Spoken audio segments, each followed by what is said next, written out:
I'm good. You shouldn't have any of that. Right. I think both of these are Tim's properties anyway, right? Hey, 6 or 8 cups every day. Drink 1 or 2 a week, maybe. This is my favorite brand. Do you have any extra agendas that we could hand out? Okay, thank Oh, you. you don't have to print them. I just thought that there would be some available.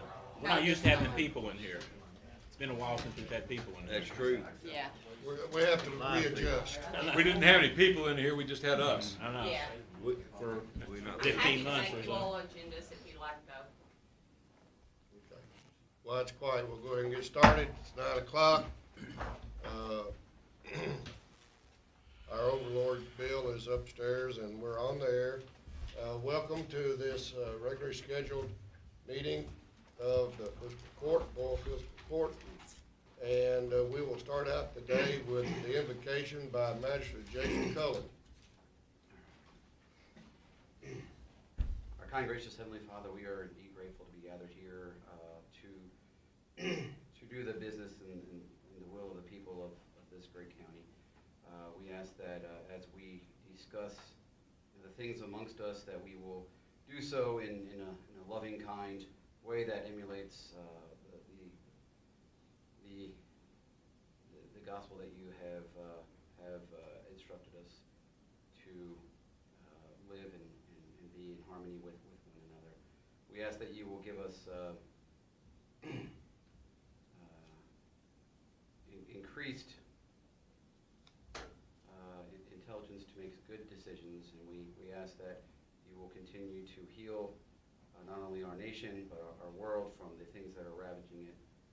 Please also protect those that serve this country here and afar, including those in our local county that serve this county and the great cities within it.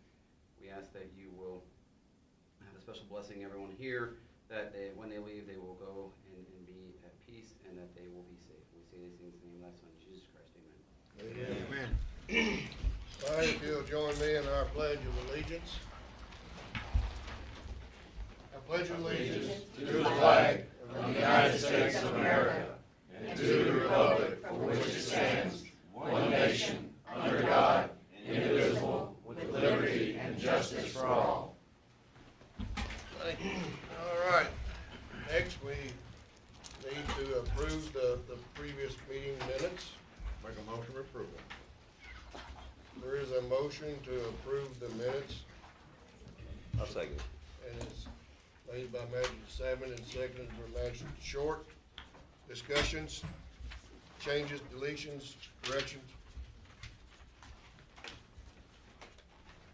There being none, all those in favor signify by saying aye. Aye. Opposed, like sign. Motion carries unanimously. Thank you for that. Next on the agenda is we need to approve some bills, and we have those in your packet. And Ms. Mariah, you will lead us in that. Okay. All right, so bills to be approved for payment total at $322,163.54. Our standing orders total at $346,990.93. I move we pay the bills as presented. Second. Motion to approve the bills as presented by Magistrate Gay and seconded by Magistrate Salmon. Discussion.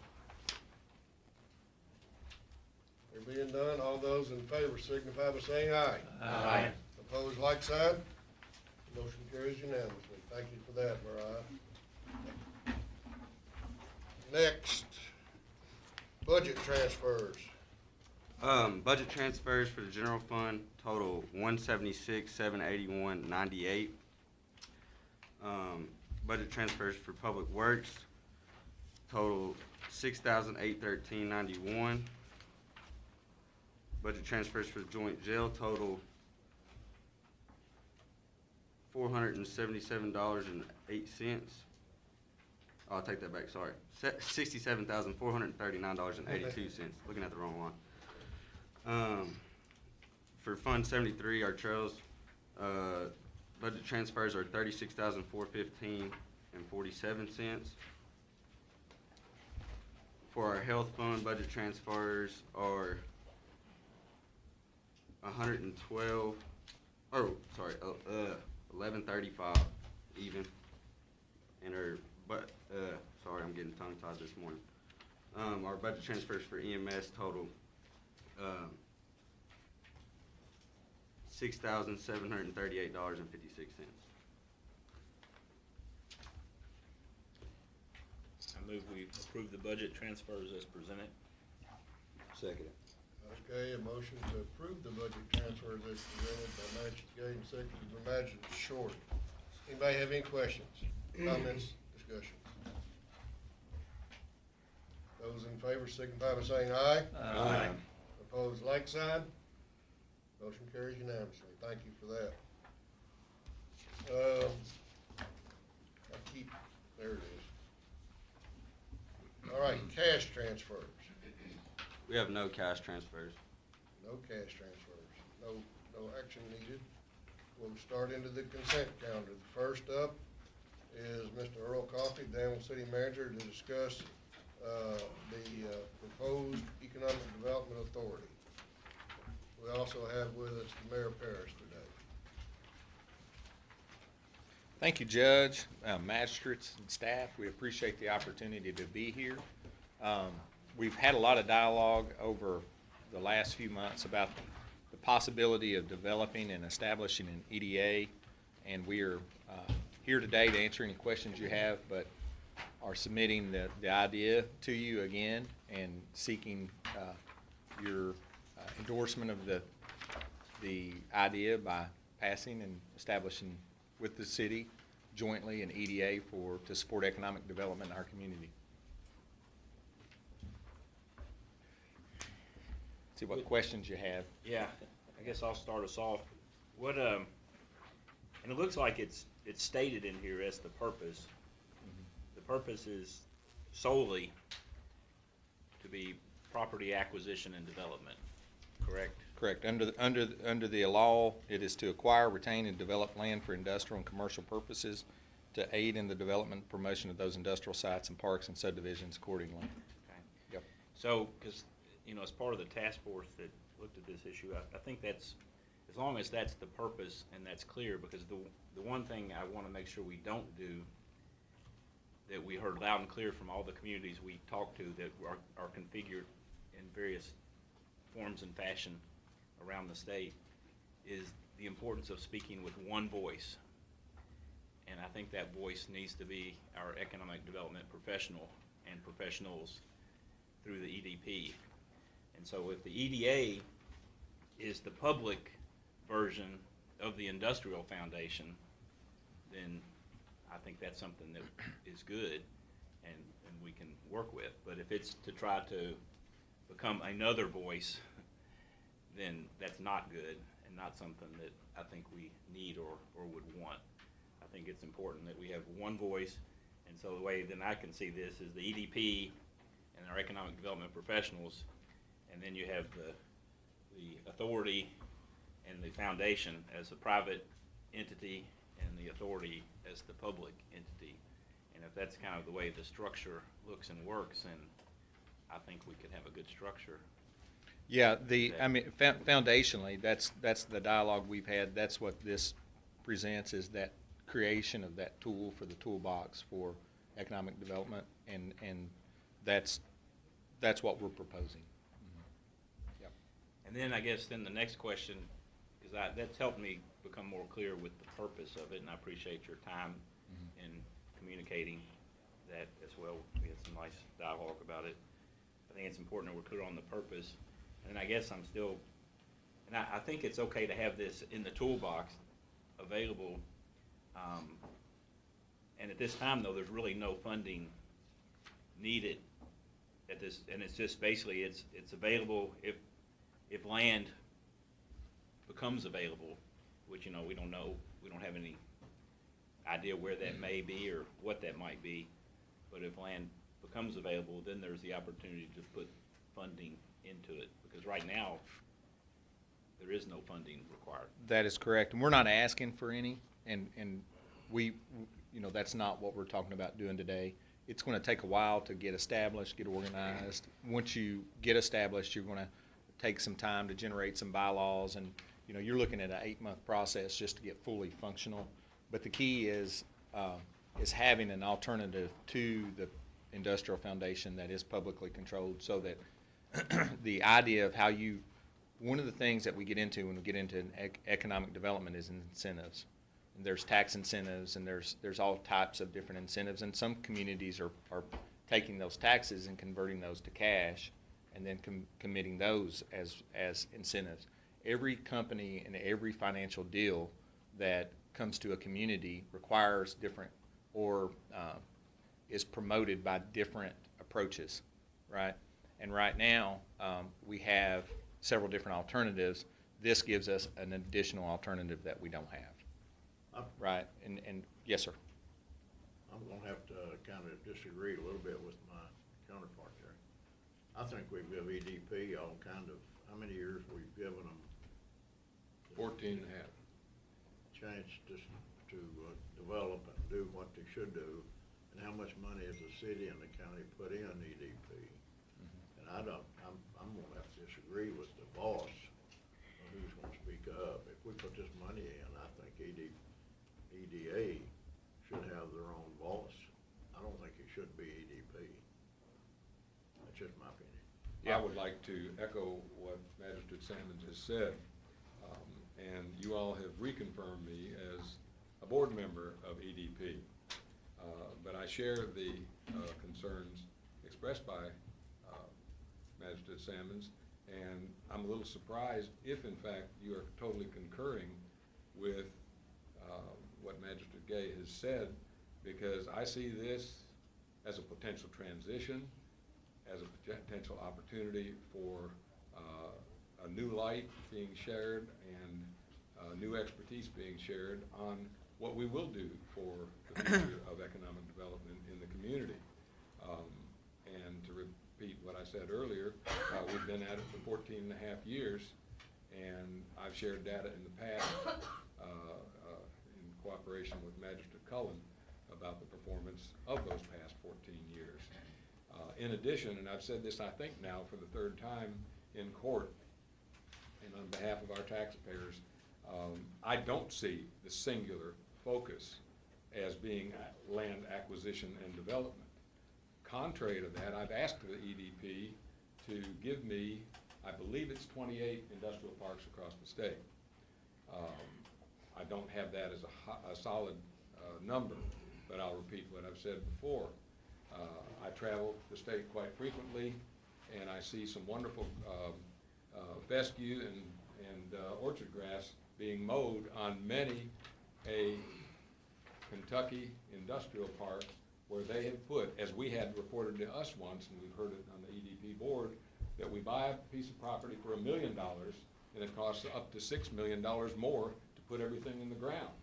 Well, if we're going to spend taxpayer dollars, because I don't know where it's going to come from, unless, with some caveats I see or others that I would put in this document, unless we can find that from outside sources other than our taxpayers being done for it, I have grave reservations about, we lack enough housing. We had a report 6 weeks ago that we need 650 employees in the community. We got a report just last week that that number is up to 834 employees are needed in the community. In this county of 30,000 people, we need 834 employees. And we could well have a $6 million or more cart before the horse if we start spending money on an EDA buying land, as opposed to just as you build a foundation of a home, you build the foundation of the EDA and you migrate upward. But I'm surprised that you would confirm what Magistrate Gay said, that its sole purpose is land acquisition. If I could, though, that's what the purpose says. There's more to it when you get down into the weeds and the details of it. Well, why wouldn't you say that in the purpose?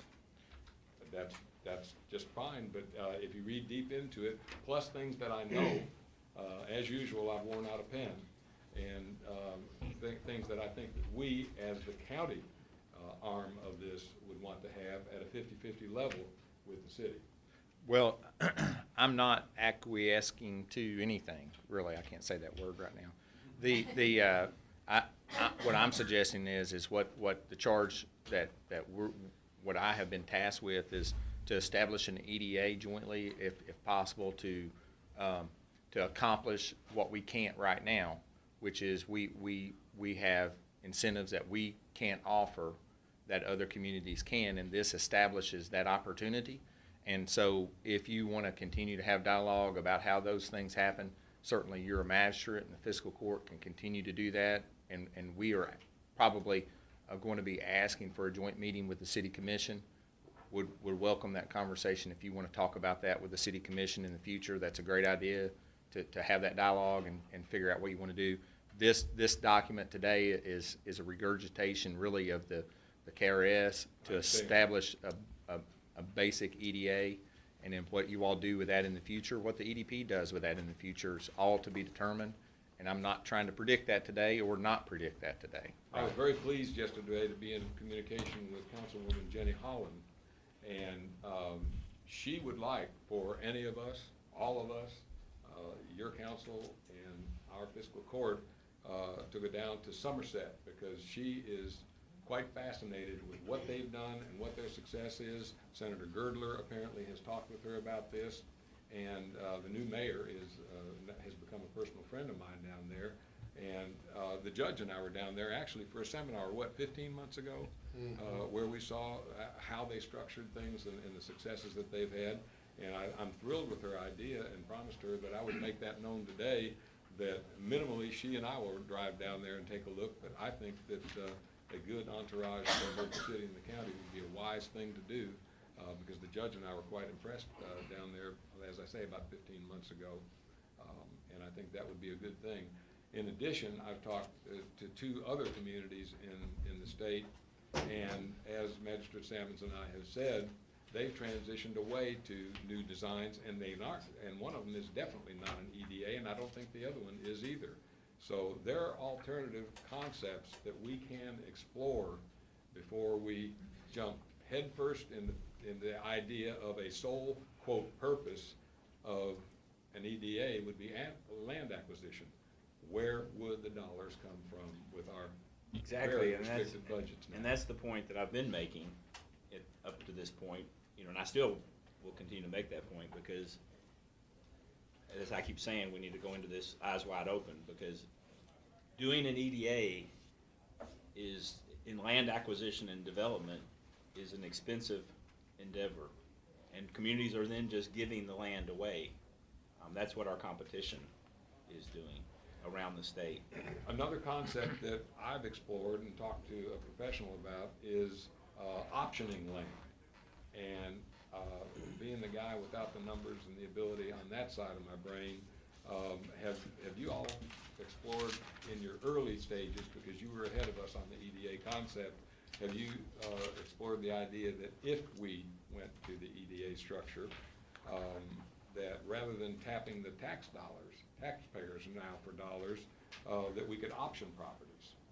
Yeah, you can do any number of things like that. There's no doubt. And the document intentionally doesn't restrict where your funding comes from, and doesn't attempt to do those things. As a matter of record, though, you are not allowed to give away land. That is not the transaction that happens. Any investment, whether it's so when we're talking about an economic development package, incentive package that you're giving a company to relocate in your community, some companies desire certain things, and some companies desire others. For those companies that are desiring the relationship of land, it's a grant that is recovered. The cost of that land is recovered through the future taxes, right, tied to that situation. And there almost always is a clawback for those companies, and so you don't just structure a deal where the land is just given and with no opportunity to get that back or no reimbursement of those expenses over the course of time. So that's a little bit of a nuance. It is. Nuance is the right word. Yeah. But it's giving it away. So you are incentivizing that land to encourage that investment so that you get a return on that investment to pay for both for the land, and then also the idea is that you're going to incur more economic activity than the cost of the land, and that analysis has to be made before you can do enter into those types of relationships, right? And you did a good job of explaining that in our smaller group when Councilwoman Holland was with us.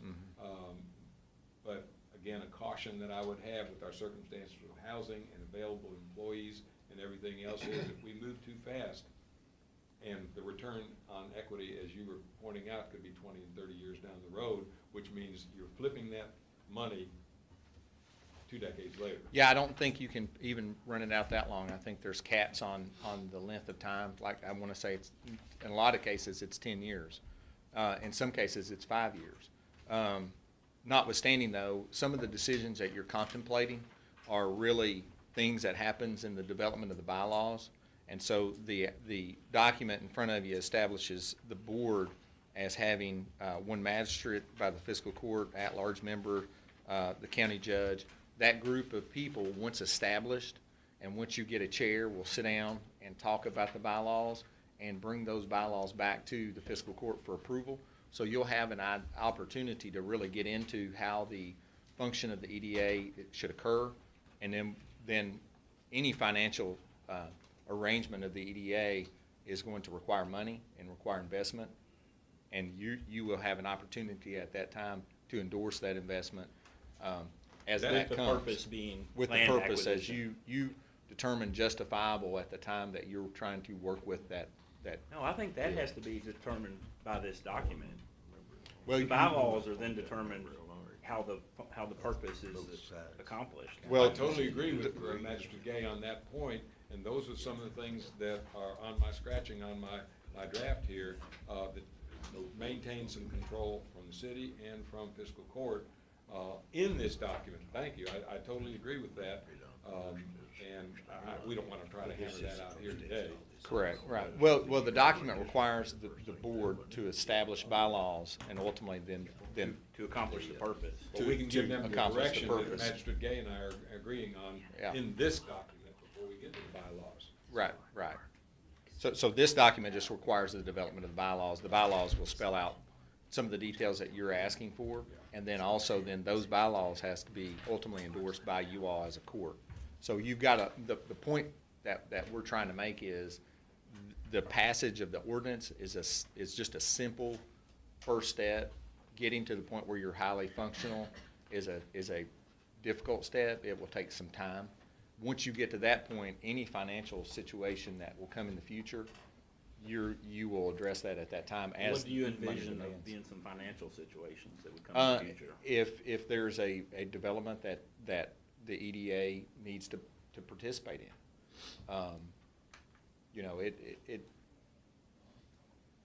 I'm not representing the EDA's board yet, and so you would think the EDA would have some ideas of that as well once established. So I'm not trying to predict, right? But I can envision opportunities where a business is the industrial foundation has a certain set of characteristics, and the EDA can take a different risk as it relates to land, right? So you can judge by a different standard if you want to as an EDA, and so there will be opportunities as time passes, but I'm not trying to predict what those are in detail necessarily. Discussions that I've had with the city manager and the mayor, I've expressed my concern that the purpose under statute says what it says. I don't think it goes far enough, because the EDA, in my opinion, is we don't need to be purchasing any land until we get other issues resolved that are causing people to not look at Danville as a primary location for siting, okay? That is employment, that is other things like housing. Those are things that I see the EDA focusing on first and foremost before we consider the option or purchasing of land to do, but it will run not concurrently, but at least if the potential's there to run concurrently. I see those as being more important issues for the city and the county governments to be energized in land purchase, although that's what it says by statute. I think we have to look beyond that or expand that, and maybe the bylaws is the right place to do that. I don't know. Maybe it needs to be in there in local agreement that language is added in. Well, and I'd like to see that conversation overlain with the city commission themselves, and what we would like to do and what Julie and I are talking about doing is going ahead and having, asking and seeking a joint called meeting with We'd the love to do that. It's on the agenda. to Yes, talk about. and then we would like to do that a couple times this fall, to be honest with you. We think there's a couple different opportunities to provide information outwardly, and we're thinking about that on our side, and so, we know we can have an agenda for one fairly quick, right? But we do think there's enough need to have probably more than one, and we need to meet regularly, right, to talk about those things. But the fiscal court, when it comes to economic development, the fiscal court and the city commission needs to overlay their ideas. You all have to work together to really be effective. So when we're talking about speaking with one voice, if we're putting that standard on the EDP or whatever the economic, it's important too that the city and county speak with one voice when we go outward, Well, right? it'd have to be a working relationship And- too. right. Absolutely. Looks to me like, Yeah, and so we have to do a better job, both parties, right. to work with each other and to engage each other. And so we're trying to do, and, we reached out to Julie, we were talking to Julie last night, and so we've got to do that as a group of citizens that's responsible for our roles in each organization. And As so, far as our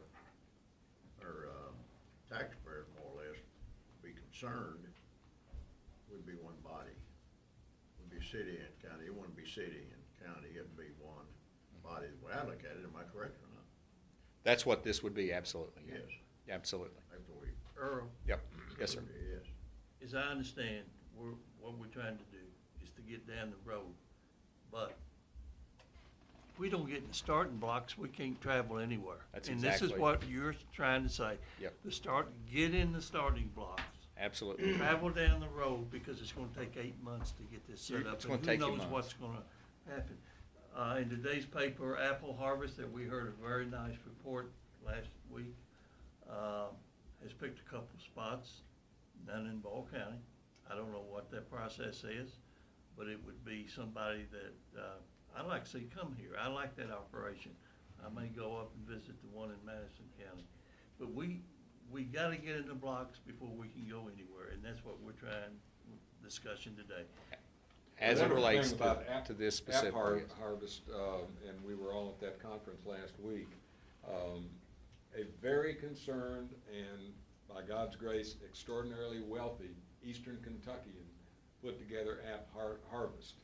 And they have what they reported, I think they said 98 football fields, 60 acres under glass, raising tomatoes, and they have recently gotten Martha Stewart on their board.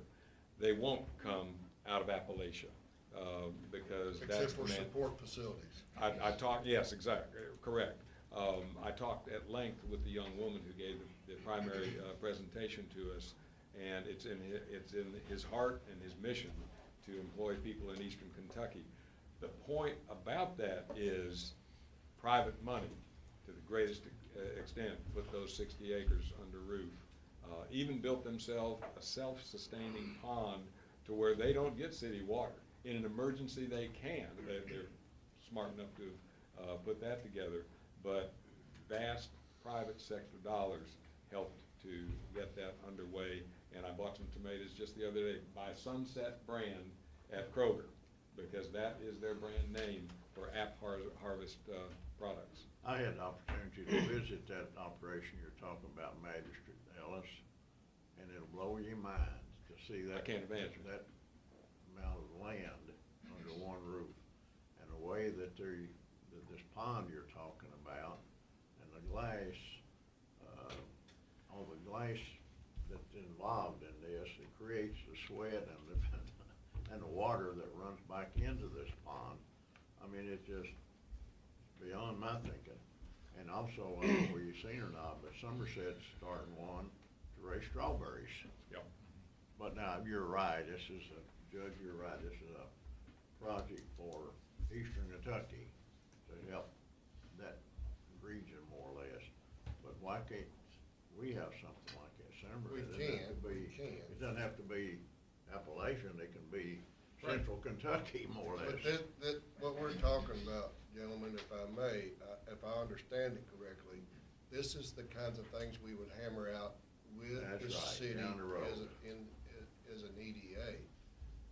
I believe, I feel like, people that I have spoken with feel like economically, they would like to see the city and the county equally engaged in the direction of economic development for this city.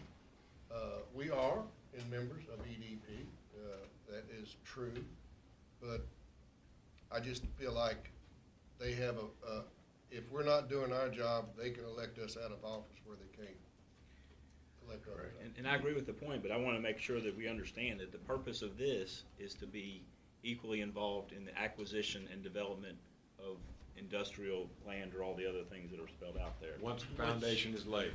Which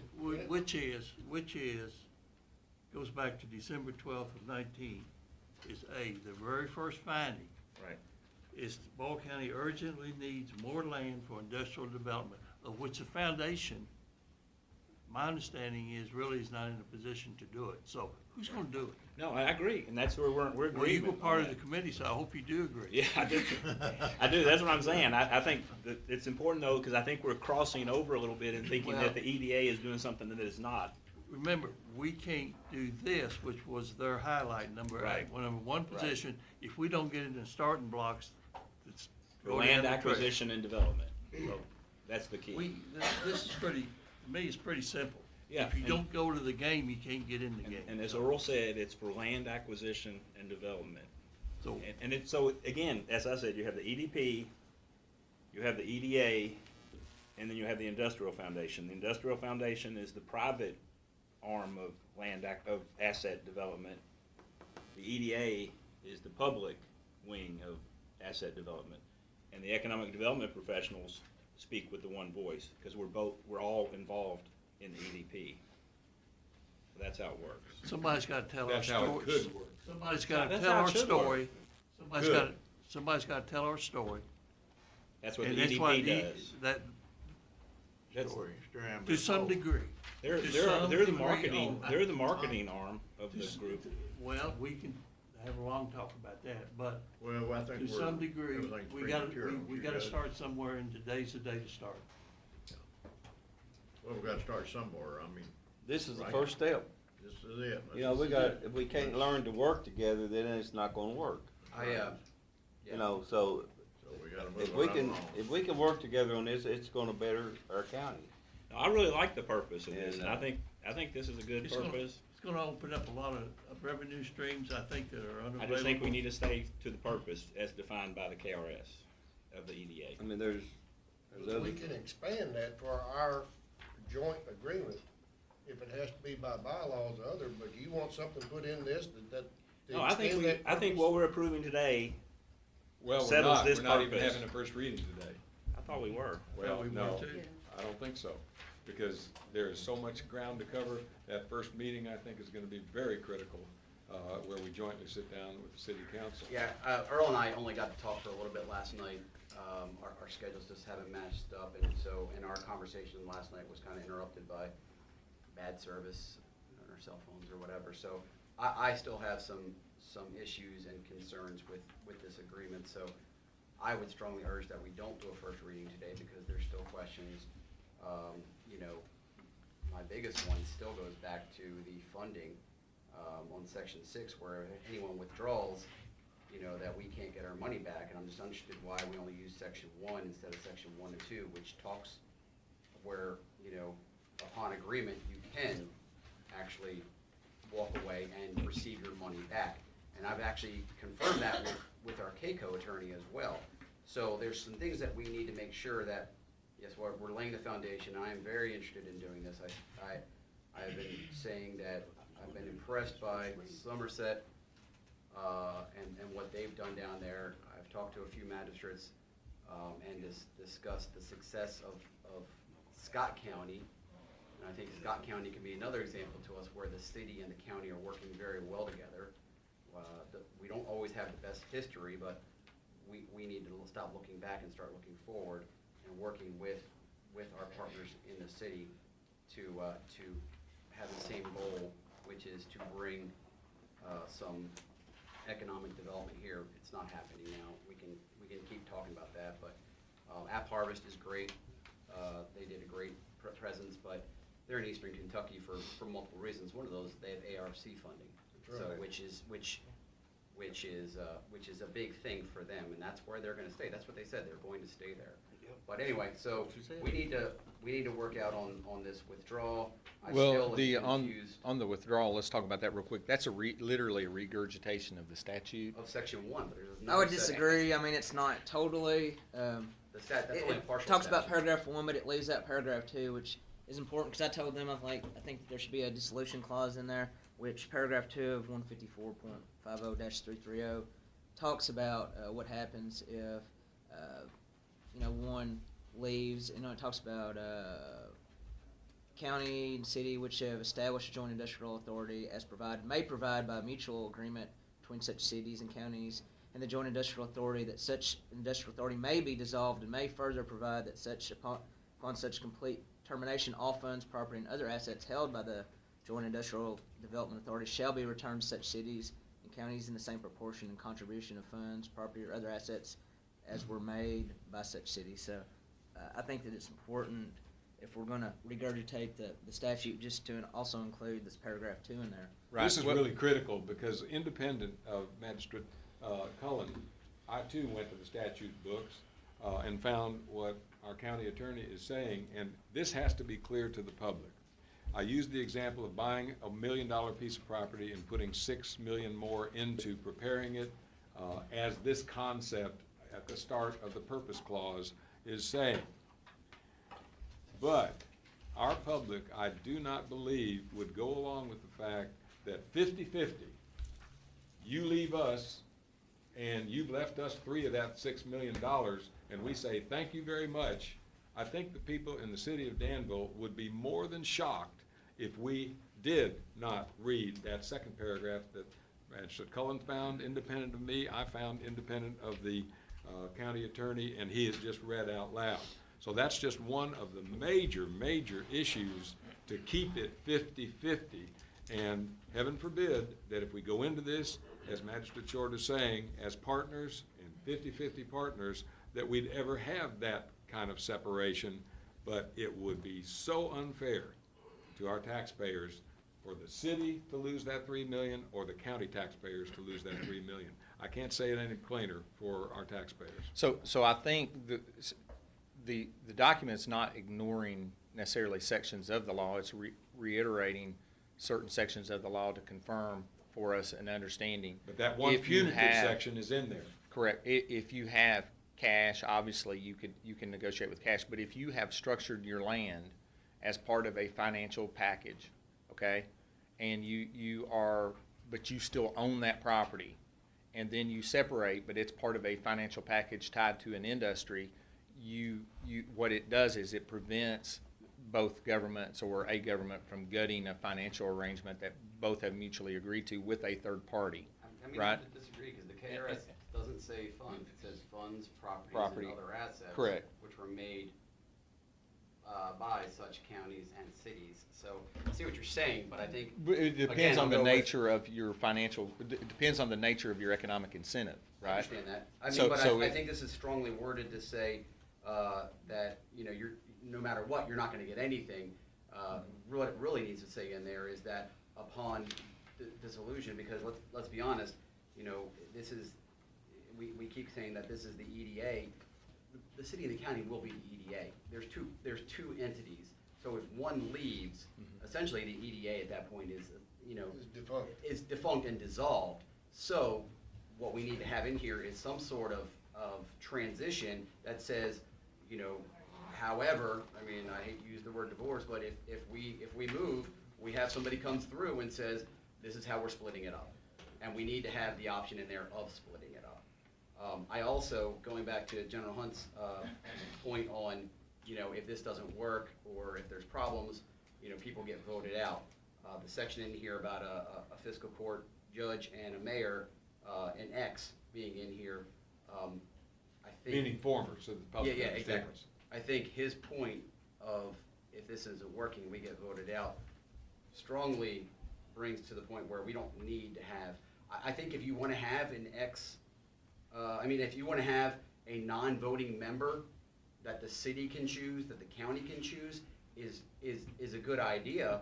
I don't think we need to label it that it need to be such an ex-mayor or an ex-judge, because what'll happen as we go through down time, people may not read this. People may not pay attention to this completely, and it'll just, what happens often, say, this is how we've always done it. We've always had the ex-judge or the ex-mayor on there. So I think it's important to, we're laying a foundation. We need to make sure that we're not going to have something where it gets misconstrued years down.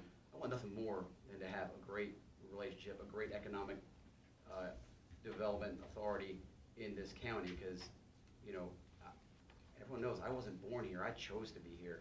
I chose to invest in this county, and I want others to see the same things that I see when I wake up every day and get to go to my businesses and interact with this community of people that are coming here and people that live here. So I'm very much in favor of this, but I think we need to work out a few things before we go ahead and have first reading. Yeah, go ahead. If I may, I'd like to make a motion that we accept this as the first reading of the ordinance. This is first reading only. We have time to work out the details that have been discussed today before the second reading, but we gotta start. If We we may don't not get to a second reading unless we work these out. But if we don't get in the blocks, and we have a tendency to push the can down the road on, I've seen it on other issues. So I make the motion that this becomes the first reading to create the Economic Development Authority. I second that, Magistrate Kaywood. Okay, there's a motion and a second to accept this as a first reading. And let me say this, a lot can change between the first and second reading. Right. A lot can change. I would highly recommend, it's on the agenda under me, to schedule a joint city-county annual cooperation meeting. And that we need to discuss these things and maybe submit a list of concerns or questions to your already passed initiative on the EDA. So we can talk these things through, and it may bring, I hope, would bring some resolution between first and second.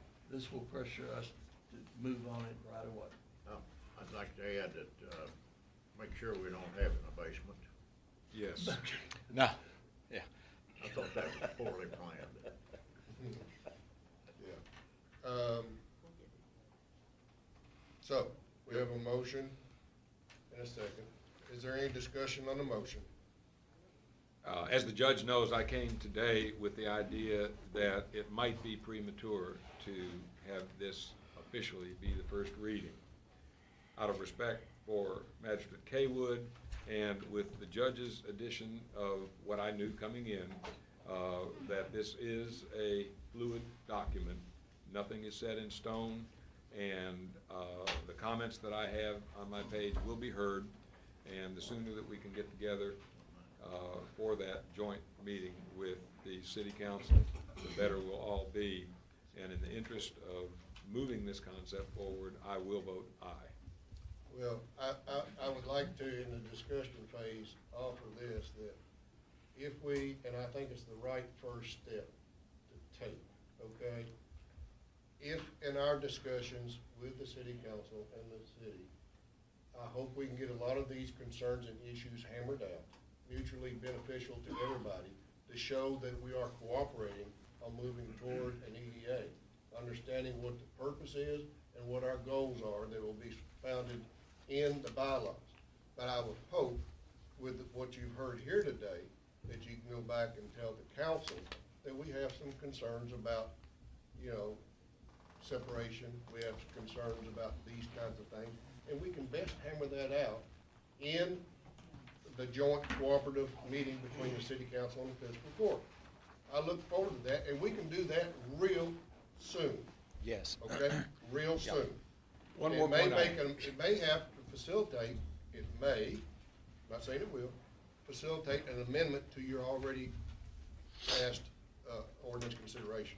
One more point I have to make, and I'm so pleased that you clarified that the bylaws would be brought back from the EDA once it's established to the fiscal court and to city government for approval. And I've got 2 sections in here where I want to make sure that we have the ability to say, we don't have the money.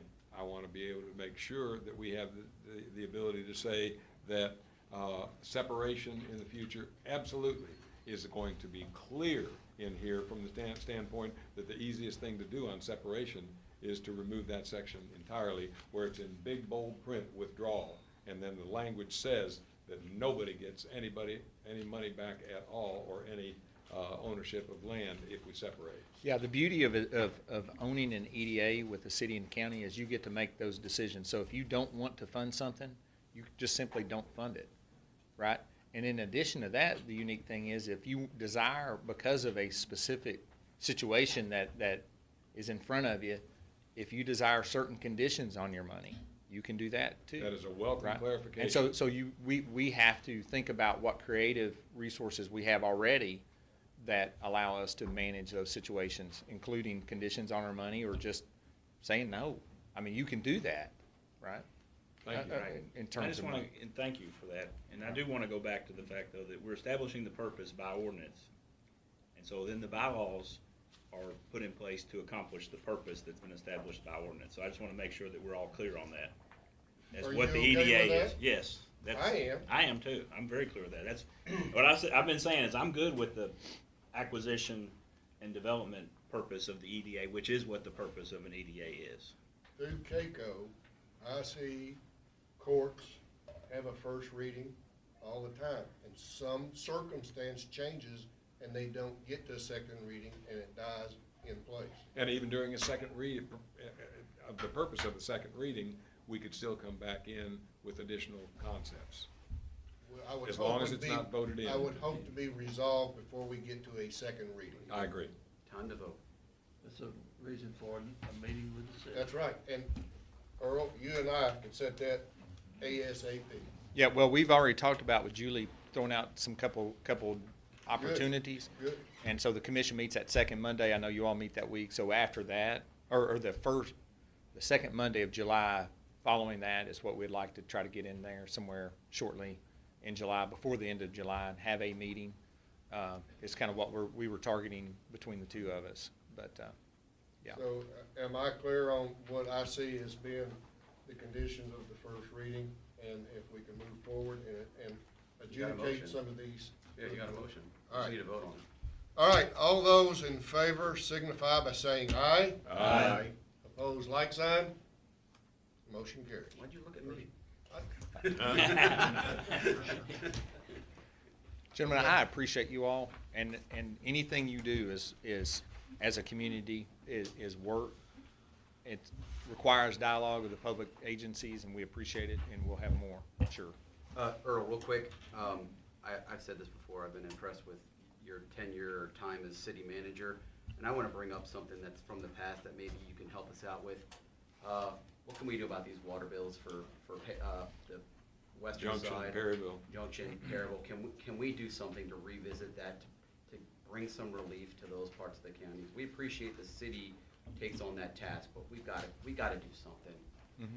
I hear you. We're meeting with the county judge, tomorrow? Tomorrow. And we're looking at some of the sewer facilities so that he can have an understanding, and we'll try to be creative and try to figure out solutions. It's way early in any kind of scenario that addresses that, but we're hopeful with the ARPA funds that'll be coming next FY that we can take those and collectively or collaboratively work on improving the situations in Perryville and Junction through water and sewer rehabilitation that would help subdue, reduce, or level out with no future rate increases in those areas. But it's way too early to stipulate any specifically to that. I'm very appreciative that Magistrate Cullen brought that up, because 2 years ago, I was finding out and collecting the water bills from Perryville, and there's a similar concept, and the judge and I have met with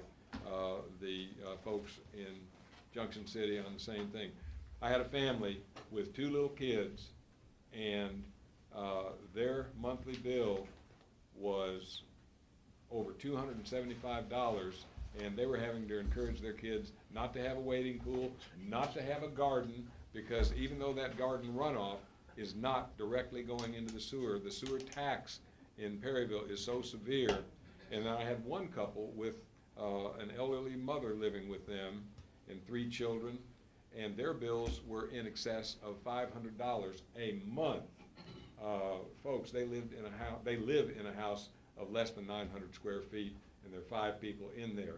I've got a friend who's a retired CPA, lives in Louisville, and he wants to come to the city council and talk about the fact that with the disproportionate bills in Perryville and Junction like this, and in the city of Danville like this, not parity, I know that your taxpayers would not go for that, but a nudge here and a nudge here could make it much more affordable.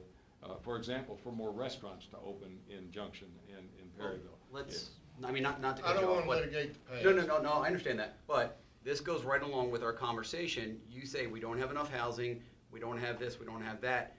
Well, there's a lot of room out in Perryville, Junction, where we could, if people could afford to live there, we could build some housing out there. Absolutely. So there's opportunity. So this goes right along with our EDA discussion. But yeah, I just wanted to kind of open the door.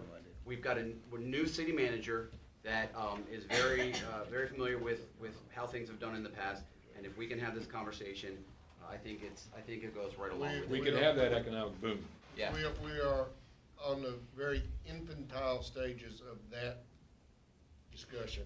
And correct me if I'm wrong, I brought that to your attention with these new fund availabilities that are coming from the federal government. Those can really change the situation. Yes, sir. The way I look at it, and I'm not trying to be negative about this, so please forgive me, but I think that the city, Earl, correct me if I'm wrong, when they put these new lines and so on in, going into Pearl and so on, that it costs so much money that they have had to try to relay the cost or offset that cost.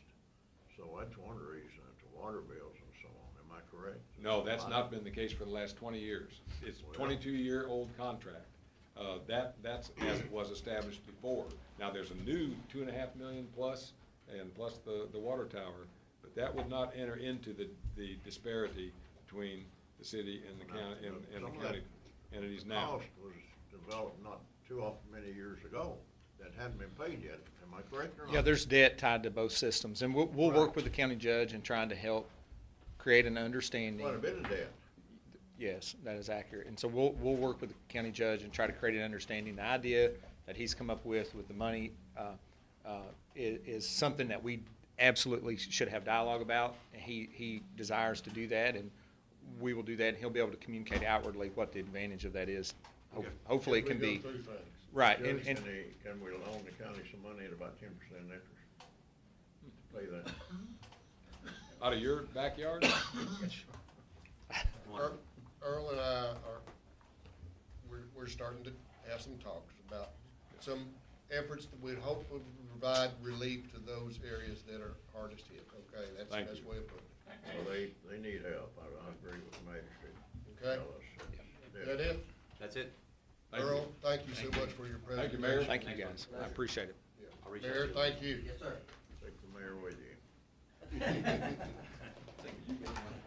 You're always very jealous of me, weren't you? You've been kicked out of better places, haven't you?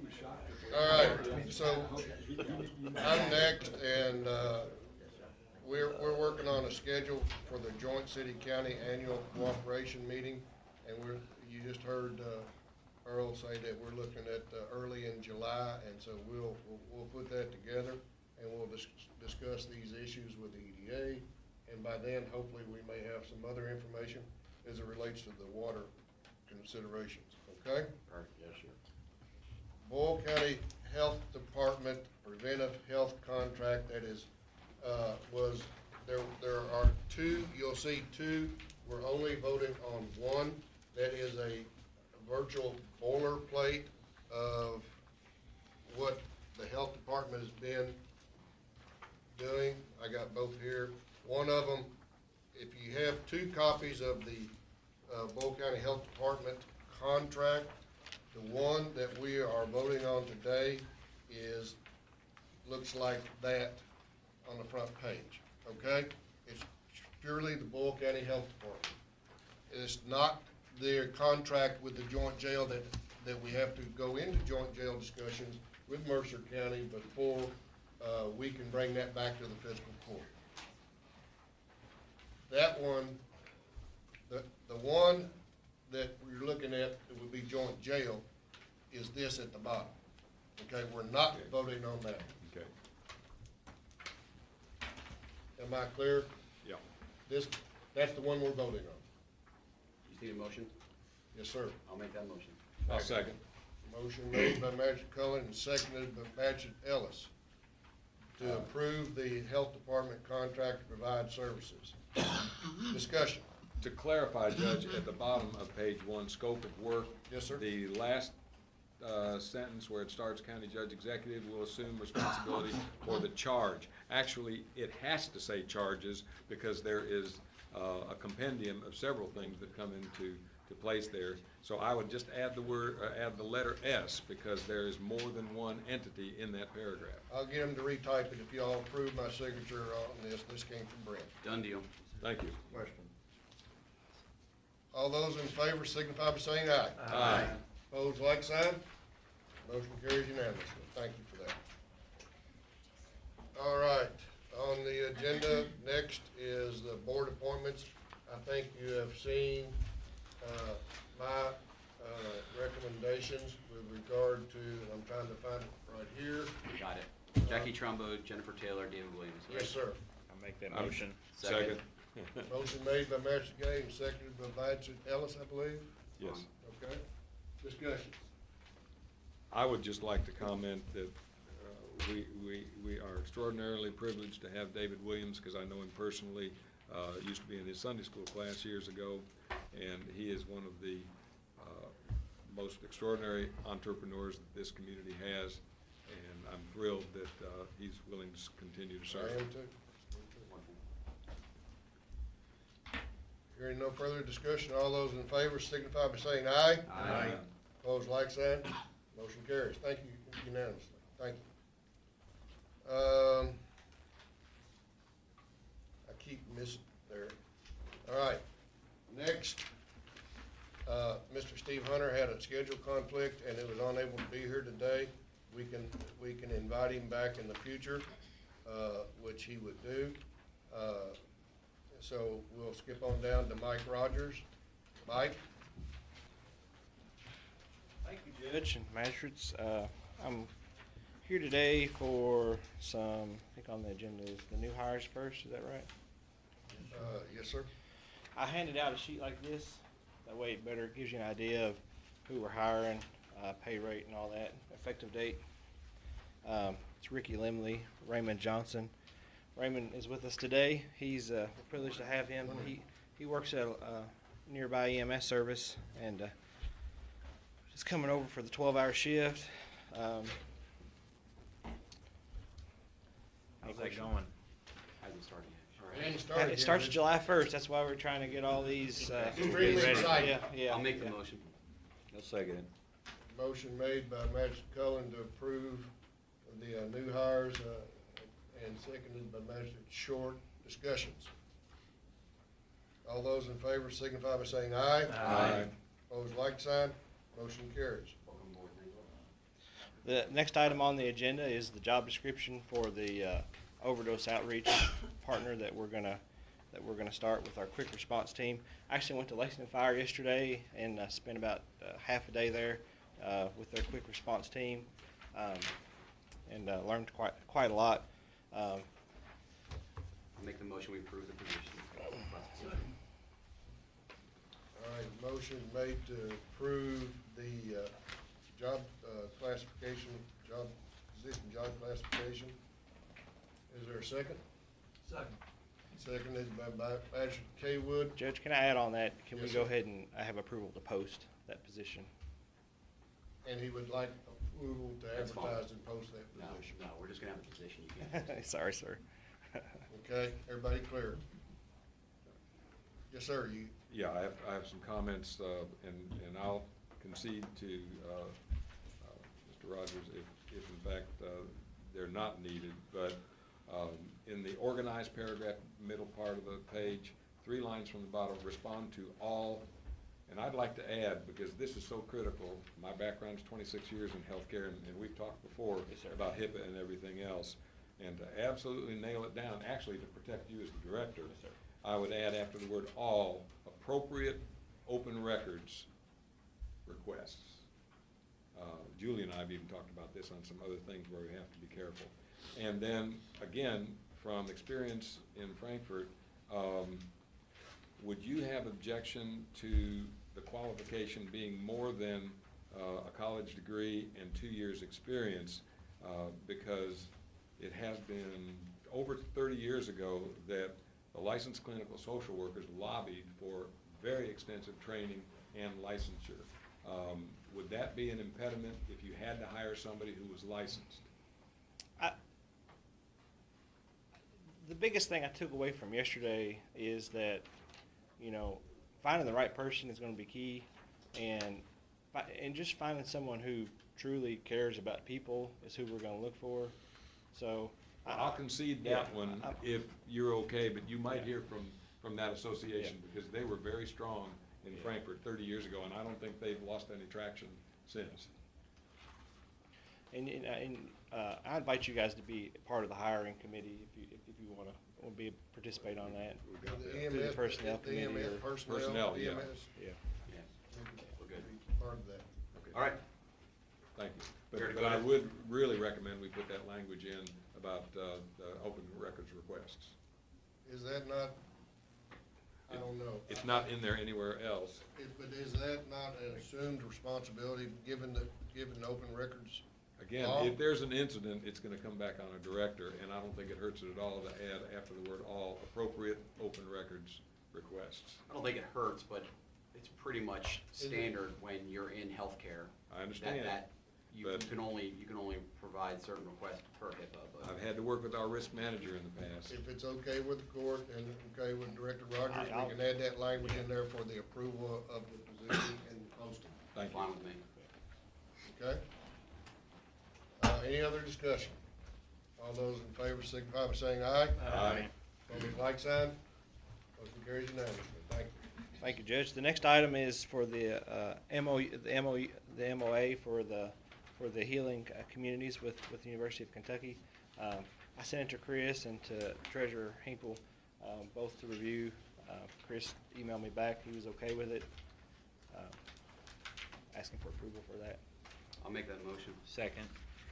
Motion made to approve the healing initiative memorandum of agreement with the UK, made by Magistrate Cullen, seconded by Magistrate Gay. Discussions. I'd recommend you get with Kathy Miles and get publicity on this. This is so, I know it's been on the news already, Yeah, but now we're localizing it, and it's so vital in this I community. also would like to ask that you get with Julie and we do some promotions, press release on this too. Excellent. Okay? Any more discussion? All those in favor signify by saying aye. Aye. Opposed, like sign. Motion passes unanimously. Thank you. Thank you, Judge. All right. Next, Miss Muncy, Angie Muncy. Good morning. Good morning. Morning, Angie. All right, first thing, I guess you know we received our grants. We received our HHW grant, which we'll utilize in August. Got a $202,000, got all the equipment in our recycling grant, so Great. that's a new big horizontal baler and all that other good stuff. Let's see. What I wanted to talk about, I am going to do, you've seen the flyer in your packet about Recycling Awareness Week. This is just something I've come up with. You know, we still have people out there don't understand what to recycle and why we don't do this and why we do this. So I'm going to make a week-long event that you can come if they want to tour it. We'll even let them recycle. We'll put them on the sorting line, and you know, of course, you know, the safety stuff. We'll do everything. And then I want to end it Saturday with our actual event, and we'll have the hazardous waste event. We'll have document destruction, because a lot of people don't realize that, you know, we have the paper shredder, the document shredder, so they'll get to see that in action, and we can use that while we're doing that. And then, of course, hometown radio days, be Pepsi and. Where you go? I didn't. And where we'll you have at? that right, we'll have it right at the recycling center. Okay. Yep, So we- everything will be right there. I've got it, their location, right underneath there, so. We wanna promote this as much as we can. I'd like to get maybe sometime in July, go out to see Joe at the radio station with you Absolutely. and I'll go with you, we do can that. talk it up. and talk it up and promote it, so. I think it'll be a fun event and be a week-long thing. All right, we need a motion to, approve the HH waste. I'll make that grant. motion. Make that motion. Second it. Okay, Salmon's made the motion and seconded by Magistrate, Gay, Short. Cullen. Discussion. Roll call. Cullen? I heard three, it was a buzzer beater there, somebody. You can keep it with that, do it down there. it's fine. Okay, all right, Not gonna hurt my all feelings. right, We're on the committee, so we should be allowed to do that. all right. Any discussion? Be quicker. All those in favor signify by saying aye. Aye. Opposed, like sign. Motion carries unanimously. Thank you for that. Okay, next, Recycling grant? recycling grant. Make the motion. Second. All right, I got that one. We kinda got lost there. Motion to approve by Magistrate Cullen and seconded by Magistrate Gay. Gave you time. Oh, my goodness. Discussion on the recycling grant. Third graders. This is a good one. All We'll try right, the all third those in favor signify by saying aye. Aye. Opposed, like sign. Motion carries unanimously. Thank you. If All there's right. anything you all would like to see added, or I'd expect to see all of you all at some point, especially on Saturday. So, I'll feed you lunch. Yep, she'll feed you. Nice last year. I think Yep, I was you on were the there, magistrate yes. that Showed up. No, I was there. Were you there too? Yep. Me and the judge were there, weren't we, Judge? Yes, we were. Yes, we were. All right, the last thing, we've had several conversations, and I put together an ordinance, basically, with the two big problems that I've had. I talked to Ronnie and Phil about this, you know, in my committee meeting. You know, the two biggest problems this county has is abandoned mobile homes and junk cars. I get more complaints over that actually than I do too tall grass. So I, yeah. No, I'm talking the I know, yeah. 15-inch grass. But, so I sit down with the judge and Julie, and we've talked about doing this ordinance, and this is what I've put together. And I want opinions, you know, if we need to change anything, or. I think the first thing we need to change is the enforcement officer. I don't think the sheriff or his department has agreed to be part of this, nor should they be with how thin they're stretched, so. Well, your enforcement officer is always going to include a sheriff or deputy sheriff, because they can issue citations. Constable can as well, can. Yeah, they have the power, but, and then basically it'd be me or somebody that'd be appointed by Judge Hunt. But you know, they're there because they can automatically issue that anyway, so. I understand, I just don't want. That's the last step of it anyway. I don't want people calling the sheriff's department to come out and handle like a broken down vehicle or something like that. I just wanna make sure that this. Well, they is- probably get that anyway, because I get a lot of That'd be their calls job, wouldn't it? brought down Broken from down them, and so. on the highway in a way, it'd be. No, this is referring to vehicles that have been sitting on the lawn for 3 years. that's not something that they need to go out and do. I just want to make sure that the sheriff's department is not being called constantly, that it's solid waste or Rusty Cox has already done a great job out throughout my district. Does he have the authority to issue a citation? Always has. Then, You do not, do you? Do you have the authority to issue a citation? Yes, I think she would. No, I can give them notice of violation, and if they don't, I can do what's in our county ordinance. But as far as doing a KRS citation, no. It'd have to be a law I'd have to go get, if, with your approval, I could easily go get a ORI number and be able to do that, but it's not been done like that in the past. Angie, in keeping with Magistrate Cullen, I'm for enforcement officer. Could you go with enforcement officer, anyone appointed by the county judge executive?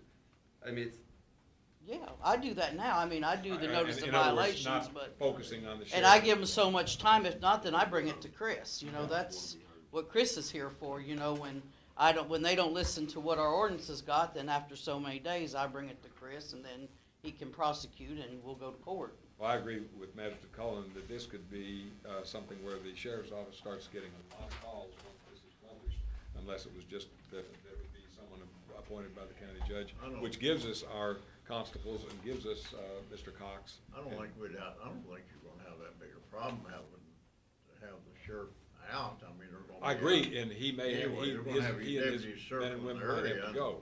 We But have a this burn calls- ordinance, they're the only people that can enforce it, Right. besides the state is the sheriff's office. Which they're getting the calls anyway. That's right. not necessarily. Yeah. Yeah, I don't think it's gonna be a big problem. I talked to the sheriff yesterday, that's why I asked him about Mhm. this. Really don't. And he said he does not want his department. I think it'd be important to maybe the court discuss something with him too, but. The only other things I saw in here, there's nothing for tall grass, which I know you say is not a big call, but throw it in Oh, I there. get calls enough, but not like I do the junk cars. So if we're gonna do this, then I think we should maybe just include all of the things, because the only other thing. We do have excessive weeds and grass ordinance already in All right. place. We're good on Yes, that. and Yeah, she we're is- getting off. Yeah, Angie's acted in my district on that. We're Yeah, good. yes, and in Phil's district too, I'm aware of. I Yeah, don't know. Phil's my biggest caller. That's right. That's because his neighbors get on him.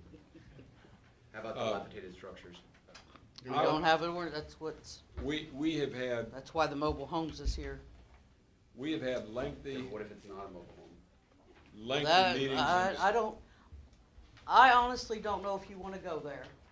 Well, apparently I do. It's a Because, mess well, about it. okay, well, okay. When you go to them, okay, show that place right here in the front, the picture that you've taken. That is someone's home place, old home place. And there are people out there that like their ancestors' home place, their great-grandmother's home place. I think you're gonna be stepping wrongly when you want to take someone's, but, you know, if that's what you wanna do, we can put in the ordinance, What's he showing? We haven't seen the picture. stuff like that. Is that I a- mean, I agree. Is that a log structure? It likely is from the construction of it. It looks like Well, it if is. it's, Not saying we're But taking now, that down, if that's what you, if it's a log structure. well, that's old mobile regardless- home there. It's isn't it? historic. Regardless of what it is, if they keep the place neat, That's what it looks like.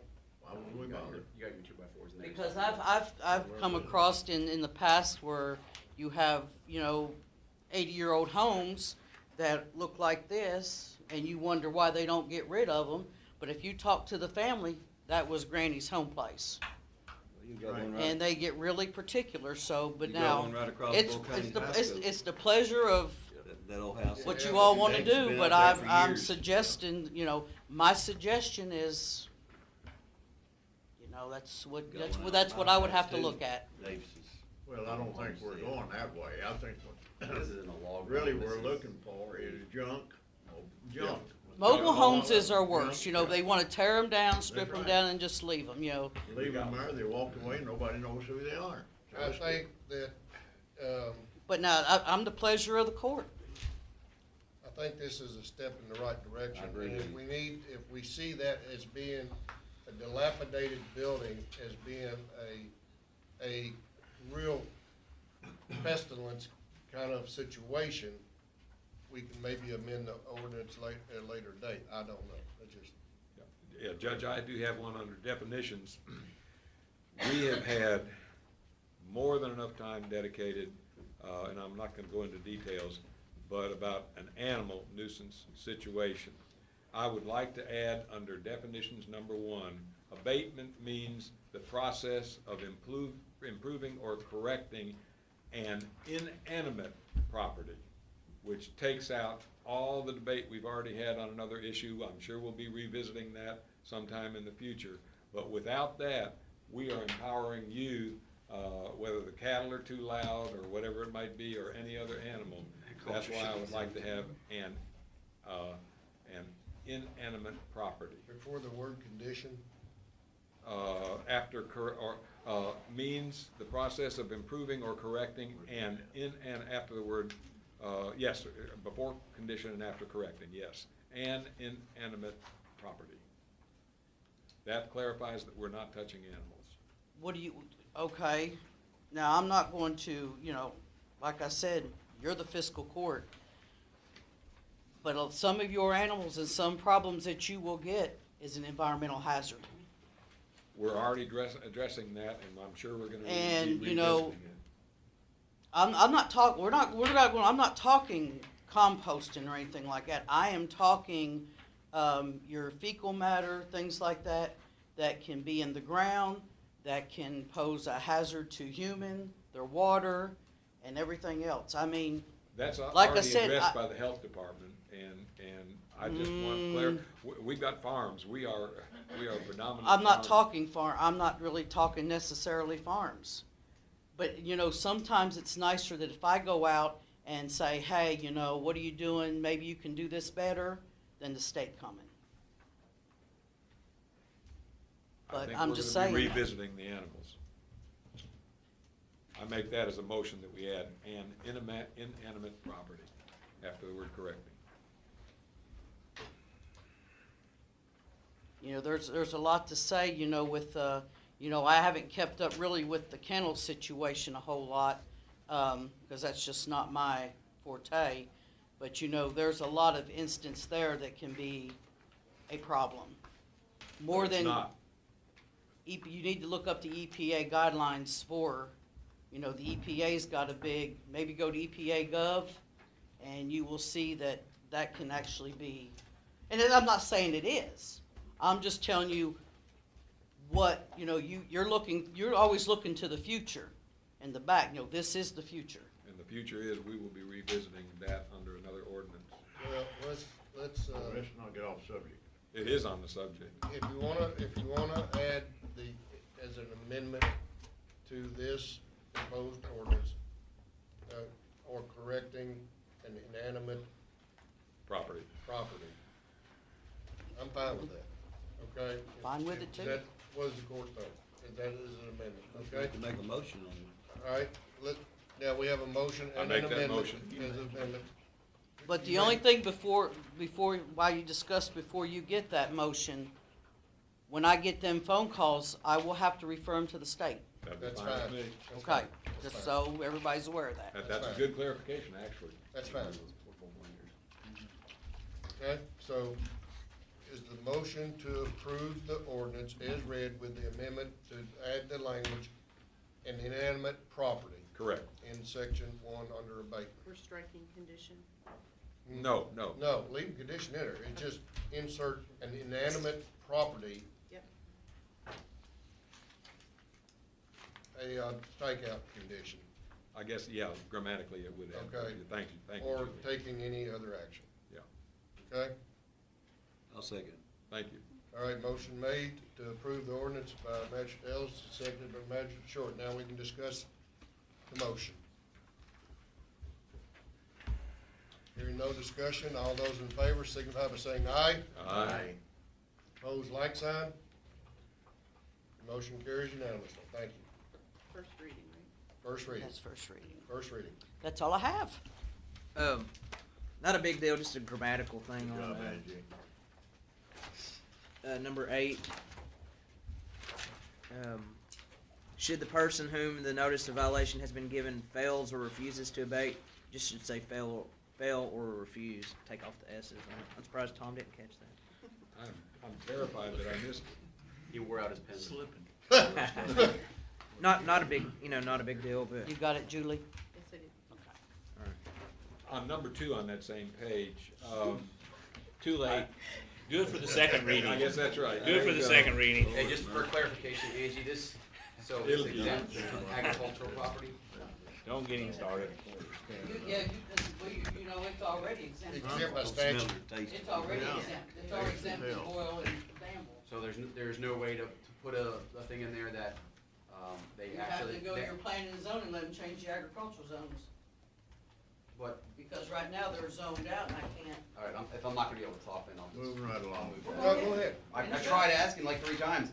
So there's nothing we can put in here that says, that actively being farmed? Like, cause we've got all situations everywhere, just because it's zoned agricultural for farming doesn't mean they're farming on it. I can name off like 5 just in my district that they're hiding behind that agricultural thing. So can there not be something in here that says they have to actively be, farming in order to not be part of this? That's the question. That's I a mean, it good kinda goes back to question. what you were saying.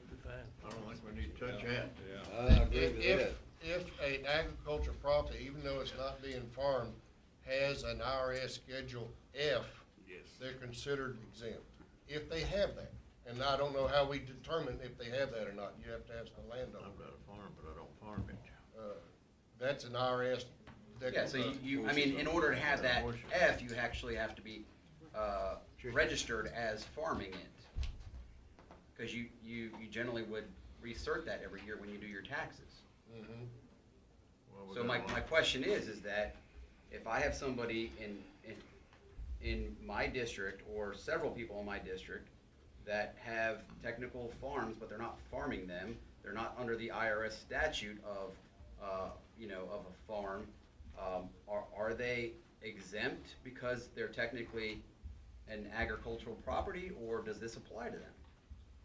I guess I'd have to refer to council on that to see if.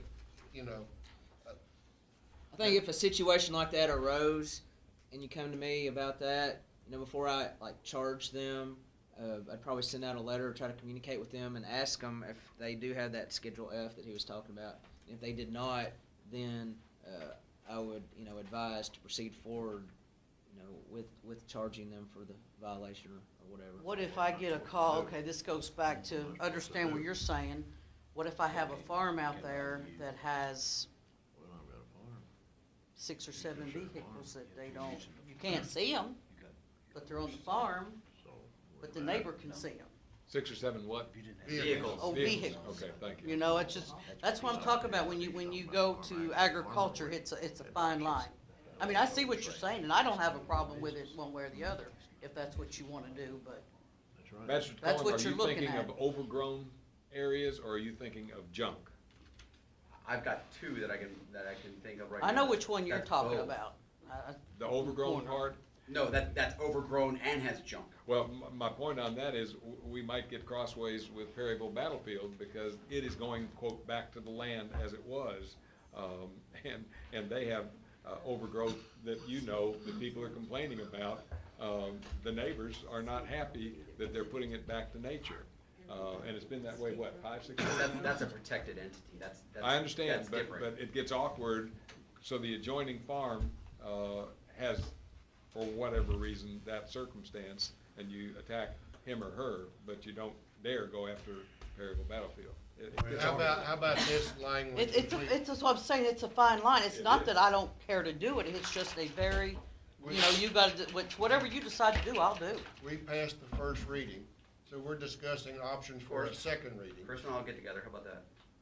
That sounds good, that's what I was gonna recommend. Move on. Thank you. Okay, all right. But I just I think it's important to bring up the question, so that way Well, I don't.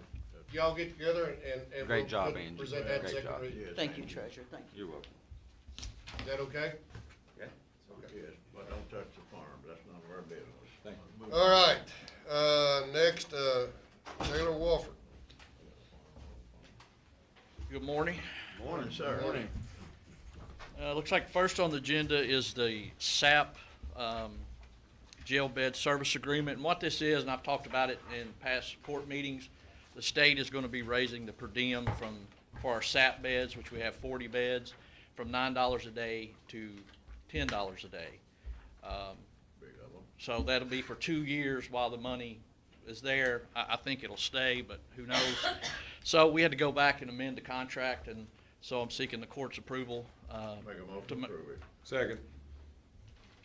A motion to approve the SAP contract between Bulkhead Detention Center and the Commonwealth of Kentucky. Well, this is actually between us and Shepherd's House. Shepherd's House, between us and Shepherd's House, excuse me. Authorizing me to sign that contract. So, and to explain further, I may have missed it, that with that increase for the 2-year period and minimum, $1 would be going back to Shepherd's House. But, right, basically, they're gonna give us, we pay them $9 a day, the state, starting July, is gonna give us $10 a day, so, we have to we're giving them that extra $1. And that's a modification To the original agreement. With no bottom line impact. Correct, because we break even, I mean, the money, we pay them that money to provide, the services they do, so. So, who made the motion? Magistrate Sammons, who I seconded? Magistrate Ellis. Any discussion on the contract modification? All those in favor signify by saying aye. Aye. Opposed, like sign. Motion carries unanimously. Thank you. All right. The next is my jail report, and I apologize, I finished these yesterday, I was out last week, so that's why they weren't in your packets.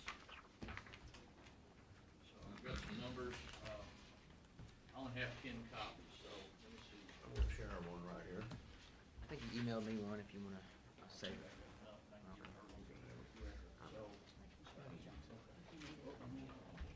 Got another one?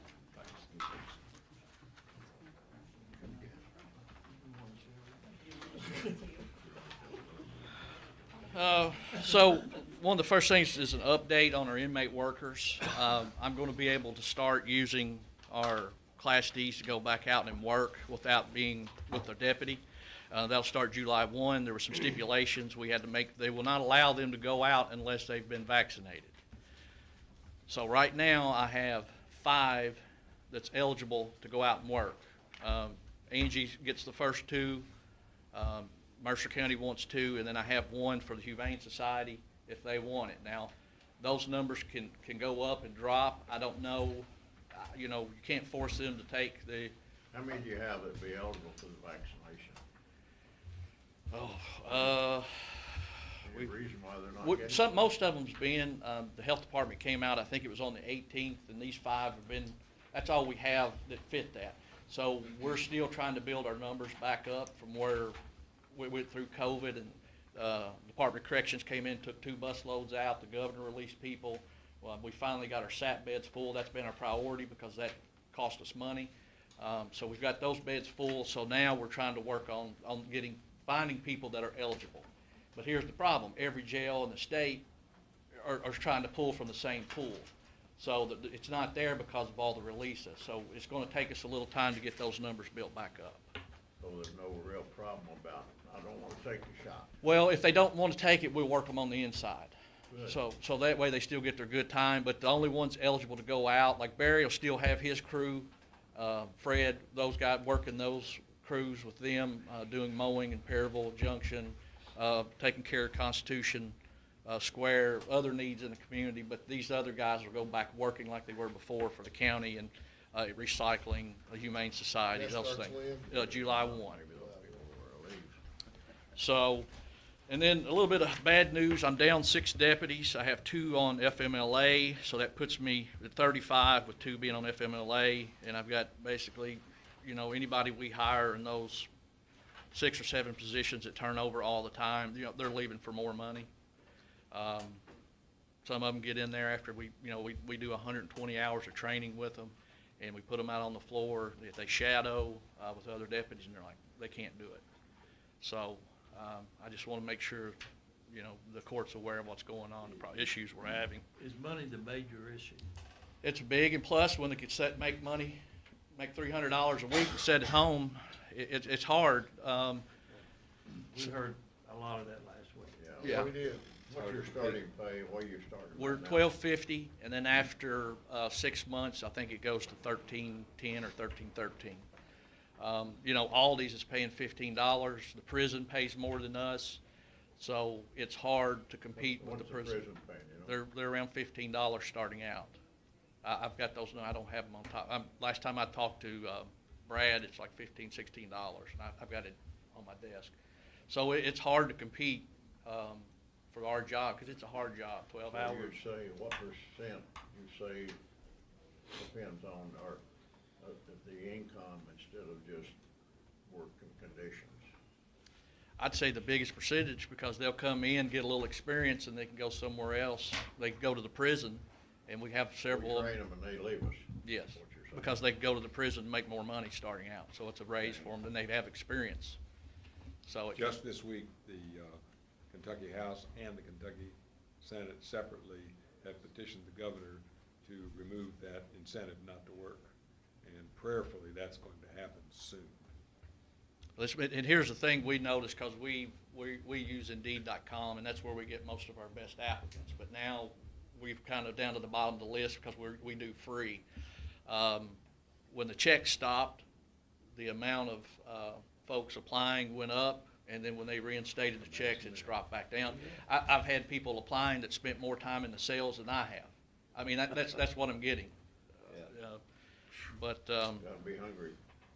So, and then also on our mental health, I had them pull the numbers yesterday. Of course, our numbers have been down. New Vista has seen 53 inmates in the last 6 months. That's regularly, you know, weekly, because they're in there twice a week. So I just wanted to give you those updates. And then if you look at the first page of your packet, this was pulled yesterday. Boyle, we're at 69. The SAP beds are 38, and total state inmates is 103. I'm holding one for Fayette, one for Kenton, and Mercer is 28. And then before we go to the next page, of course, we're partners with the UK grant, the Healing Communities grant. They're going to be providing a person Monday through Friday, providing linkage for folks needing treatment. It doesn't cost us anything. I'm going to clear out a closet, so they'll have some space to work from. Of course, we have Amy in there with them that's coming in, passing out naloxone. She's going to change. She's going to be in there Monday through Friday during business hours, which is good because we have a lot of families coming in to put money on the books, and she's able to train them and give them naloxone as well as also those inmates leaving the facility. But so what the person for the linkage specialist is going to do is basically when they're getting out, they'll be working with them to get them hooked up for the right treatment so they can come out and go straight to treatment. This was a presentation we got in joint jail by UK, and I think it was very well presented. What we're doing right now, gentlemen, is we're formulating policies, procedures, functionalities that are leading the state with regard to everything he's discussing with the inmate population, and trying to working diligently to improve the opportunity for them to leave a model life once they leave the detention center. You know, as a community, as a jail, as a fiscal court, we are the tip of the spear in moving what we're doing forward and setting an example for a lot of other communities. So, yes, It's a full circle, you know. No, it's a partner. What he's Yeah. doing and what we're doing, you know, we're actually gonna go to people's houses where they are and offer them naloxone and treatment to. and then the phase 3, which will be starting, I'll be meeting with UK Southern Health Partners in the next week or so. We're going to start providing MAT, which is medically assisted treatment, which we do now for, we have a lot of pregnant females that are come in battling addiction, so we have to provide the medically assisted treatment for them to keep them from losing the baby. So now I guess the Supreme Court has ruled that, and I'll be honest, at first I was kind of mixed about this, and I shared this at the joint jail. You know, some people look at it, well, you're switching one drug for another drug, but really you're switching a drug for a medication. Amy Annis, who spoke, was a nurse, very successful. This was the only way she could get off and now she's stable and has her life back. I have a cousin, same way, that he told me, this is the only way I'm gonna be able to beat it. And of course, the Supreme Court has kind of ruled that we have to, because if we don't, we're violating their civil rights, because that's the same treatment they would be able to receive if they're outside the jail. Yeah. So we're gonna have to do it. So basically, the UK grant is gonna fund for a year. So what I'm gonna do is partner, we're gonna connect them and Shepherd's House. So the money will not have to come through us, it'll go through Shepherd's House for the medication that they disperse. So it kind of saves us a little work, and we'll still be able to provide that treatment. Are you seeing the drug problems decrease, or is it increasing, or is it stable? It is. Most of the charges, and then I've got some in here in this packet, it'll kind of list the charges, and you'll see the amount of drug charges and what people were holding. You know, but here's the good thing is we're seeing people in our community come out, and Roger could probably talk about the people he sees that are successful at turning their lives around. And, you know, I think we need to celebrate that more. We need to put that out there more. You see more people that are really more interested in turning their lives around than they were before? I do, especially on our state side, those guys, you know, the two biggest issues is drug addiction and mental health. They're co-occurring, and that's a lot of what's coming in. And we'll go through this, and I don't, with our suicide numbers and on that, so people were having put on suicide watch. But if you'll go to the second page at the top, it says hospital admissions. So far, we're at 7.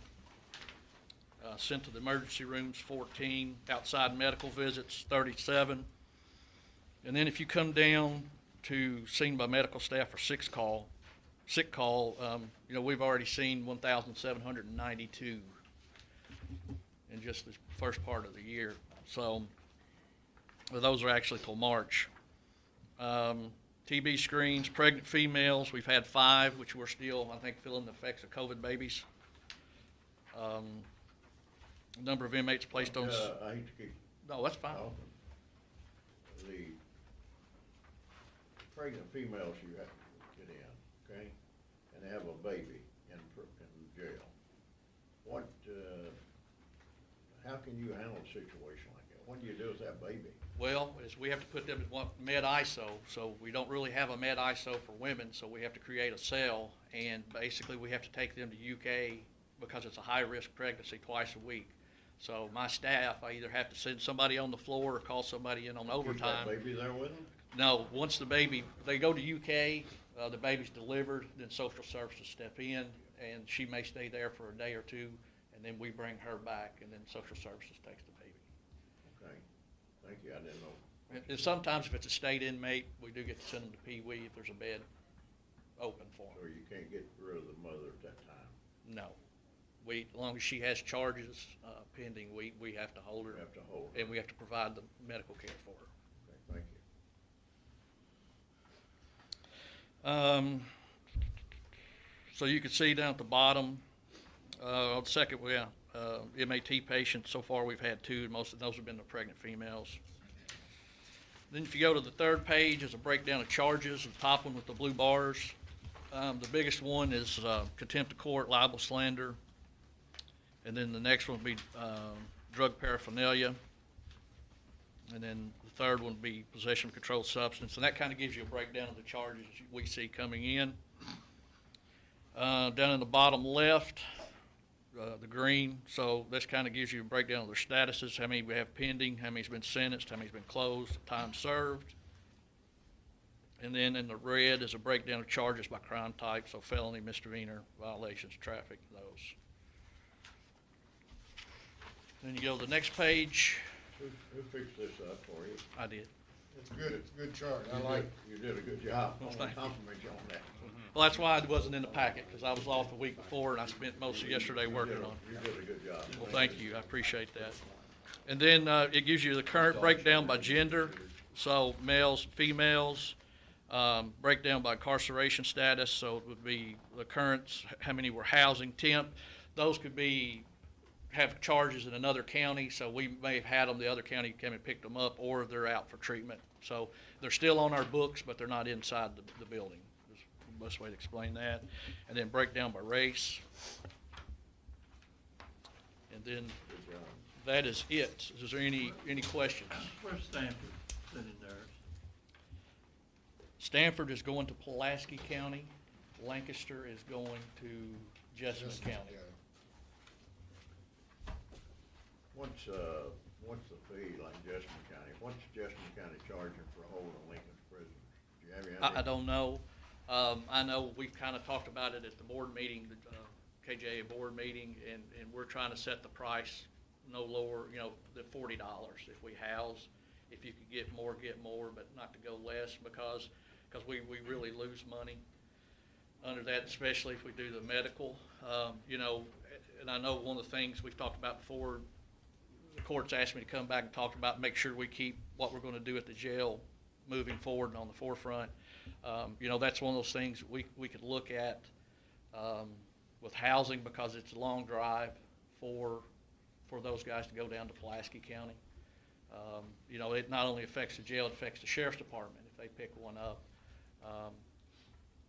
and have to drive them. So that takes them out of the county, not able to provide service. So there's some issues there. So that's something maybe the court may want to look at moving forward, deciding on how you all want to do the future of the jail, what you want it to be, is maybe looking at, do we add more beds? I wouldn't add more beds for state inmates, but if we could pick up a couple other counties and they'd be willing to pay $40, $45 a day, cover the medical, and then have some kind of caveat in there that if we have to take one of their inmates to the hospital, that they'd be willing to pay the overtime rate, or we could charge them more on the front end and we would cover that overtime.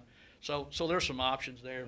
Close county would be to their advantage to do business, say for example with us, because you take, like you're talking about their driving time and taking someone off the job, but sure, for deputy or whatever, it would be a no-brainer, wouldn't it? It would be a benefit to them. Yeah. Gator's paying Jessamine $34 a day to house. Okay. And that is except for medical expenses. I think Casey's only charging 32, aren't you? Well, Casey's is no longer housing Stanford. Aren't you really? No, that ended fairly quick. A couple of incidents. And so they're going to Pulaski, and I think Pulaski, when I talked to him, he said he was charging the state rate. And I don't know about the medical. He didn't say on it, but he was charging. But I don't know what I gear. think the county would have to pay their own, wouldn't it? You would think. How'd they take a prisoner in and have a major health bill and we'd have to pay it? Yeah, we definitely want them to cover their own medical Oh, yeah. expense. Before we even took them. Yep, absolutely. Moving right along. Anything else? That's all I have. Thank you. Good job. Thank you, appreciate it. Thank you all. About 94. Boy, you've been driving a lot. That's a You ever 13. turned it off? It's a 13. It's been 13. around a while. Yeah.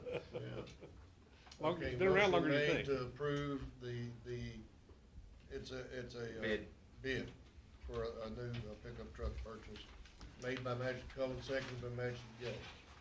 Any comments, discussions? Only thing the bid you're gonna get will be state price contract, right? Probably not. I'll probably write a spec and advertise locally because we get a better discount from our local dealers than we do for state price contract. Yes, we do. And please include every local dealer as an Yes. option to Yes. receive that. We always do. Good luck getting the truck. Yeah. Okay. I don't know if they got the modules in yet or not. No, they haven't. Yep, all right. All those in favor signify by saying aye. Aye. Opposed, like sign, motion carries. Thank you. All right, that's all I have. Compliments to your road crew, and I can't wait for the long arm to come in. Yes, sir. Next is Shannon. Good morning. Good morning. Let's have two comp time agreements make that to be approved. Second. Motion to approve the comp time agreements made by Magic Cullen, seconded by Magic Salmon. Discussions? All those in favor signify by saying aye. Aye. Opposed, like sign, motion carries. Thank you, Shannon. All right, we're flipping over to the next. Look, Miss Julie Wagner is up to present several items. All right, I have first the RFP for voting machines. I'll make that motion. Well, I would like to say that I think we need to change where it says sealed bids delivered to. We need to change that to the judge, just so that we are in compliance with our administrative code. Just for y'all's information. That's fine. So noted. I'm getting feedback, and there are folks who just don't quite understand what has to be done here financially.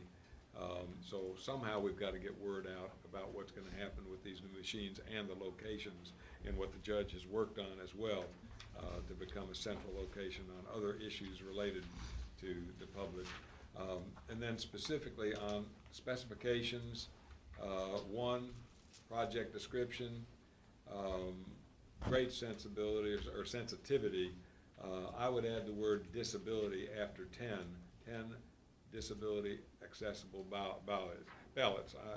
Those machines, I was so impressed when we had them in here, and there will be a machine that helps folks like a very dear friend of mine, Vietnam era quadriplegic, where he can pull up to the machine, and that will clarify to a lot of people who will be looking for just that sort of a thing.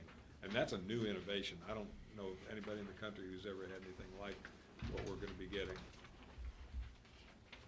All right. Keegan, where was the? It's on the back. It's on the back. Oh, yeah. Just put me in there, we're delivered to Howard Hunt, Judge Executive, in that line. I'll second the motion, by the way. Who made it? Magic Cullen, second by Magic Gay. I'm anxious to get this out there so we can get moving on it. And we will do a press release that explains the process and why it is a cost savings to the county, in that there are no grants available to fund this as there have been in the past, okay? That needs to be explained to the public so they understand what the centers might be in each district and how it can still be maintained informationally to have precinct tallies. It will depend on the ballots used, okay? So, any other discussion? All those in favor signify by saying aye. Aye. Opposed, like sign. Motion carries. Thank you. All right, the second item in your packet is the cable franchise agreement. I'm asking for you to authorize the judge and County Attorney Herron to begin negotiations with Spectrum. They were the sole bidder. Okay, motion made by Magic Cullen. Is there a second to the motion? Second. Second by Magic Sanders. Any discussions on the Spectrum sole bidder proposal? Low-tech guy that I am, what does this do for people in remote areas of the county? I know that Magistrate Cullen has some as it concerns, and I have the vast majority of those. What would cable, as opposed to satellite and other things, do to help folks in the remote areas? As I understand from talking to Miss Sandusky, and it's been a long time since I've had a conversation with her, that Spectrum corporately is working on initiatives to expand their cabling franchise, not their franchise, their cabling capability to unserved or underserved areas to allow for possible connection to internet access, as I understand it correctly. And am I correct, because I think I've read this in other areas of the state when we started talking about broadband and everything else, this does not have to go underground. This can be a special cable on existing. You're out of my bailiwick on that. I would imagine that's correct. Spectrum can do both. Well, Cable can do both. Well, Yes. this is a critical discussion, and this is one more of those cooperative things that we can do with Danville. Mike Paris, as mayor, is more than interested on the Tuggle Road Tower, that antenna can be put up there, and if you can trunk that up there somehow, we could help Spectrum in what they do, or whoever wins a bid. The city is looking at it as a potential revenue stream for them, because I know of places that have 11 and 12 different antenna on top. And so if we could work collaboratively with the city on that tower, and whoever wins the bid, or or what collective might win the bid, we can get more service, and our kids out in the remote areas, whether it's in Magistrate Cullen's area or mine, will get better service, as all of us, as Magistrate Salmons and I, had 5 drop calls in 20 minutes one day, because we don't have good enough signals out there. You think, Tom, that with the antenna or whatever on that reach Portland area, would that be possible? That and the tower itself is I doubt going it. to be over 120 feet high, and that is one of the highest points in the county. So I'm optimistic after we all went up to Frankfurt 2 years ago and met with the engineer, and depending upon the line of sight, yes. Forestation, doubtful, but still, it will enhance service all throughout. I think on our tower on Tuggle Road, if we can get the antennas up there, Magistrate Cullen is gonna have better service for some of his providers. Anything has been an improvement of what we got. Amen. You don't think Phil hung up on you, do you? 3 of the 5 times. Okay, we have a motion, and it's been seconded. All those in favor of the motion on the cable franchise, signify by saying aye. Aye. Opposed, like sign. Motion carries unanimously. Thank you. All right, the county collection policies are in there for information based on Magistrate Haywood's asked for clarification. Thank you.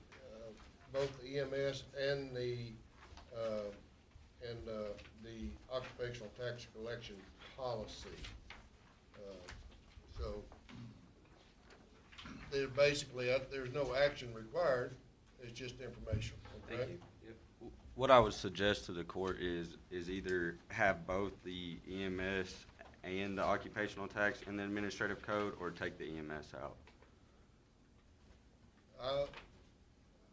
Because the EMS wasn't originally in there. I think Miss Rita had requested it to be in there, and you were okay with it. So I would say we need to have both in there, not have one or the other. I'm fine with having both included in the administrative code. So move. What say the court? I don't see a problem with it. I agree with you. You think we need a motion to that effect? Need a motion to that effect. Make that motion. That both the county occupational tax collection policy and the EMS Right. collection policy be in the administrative code. Right. Made by Magistrate Salmons, is there a second? Magistrate Ellis. Any discussion on the motion? All those in favor signify by saying aye. Aye. Opposed, like sign. Motion carried unanimously. Thank you for that. All right, where are we next? Second reading of 222. Ordinance 222.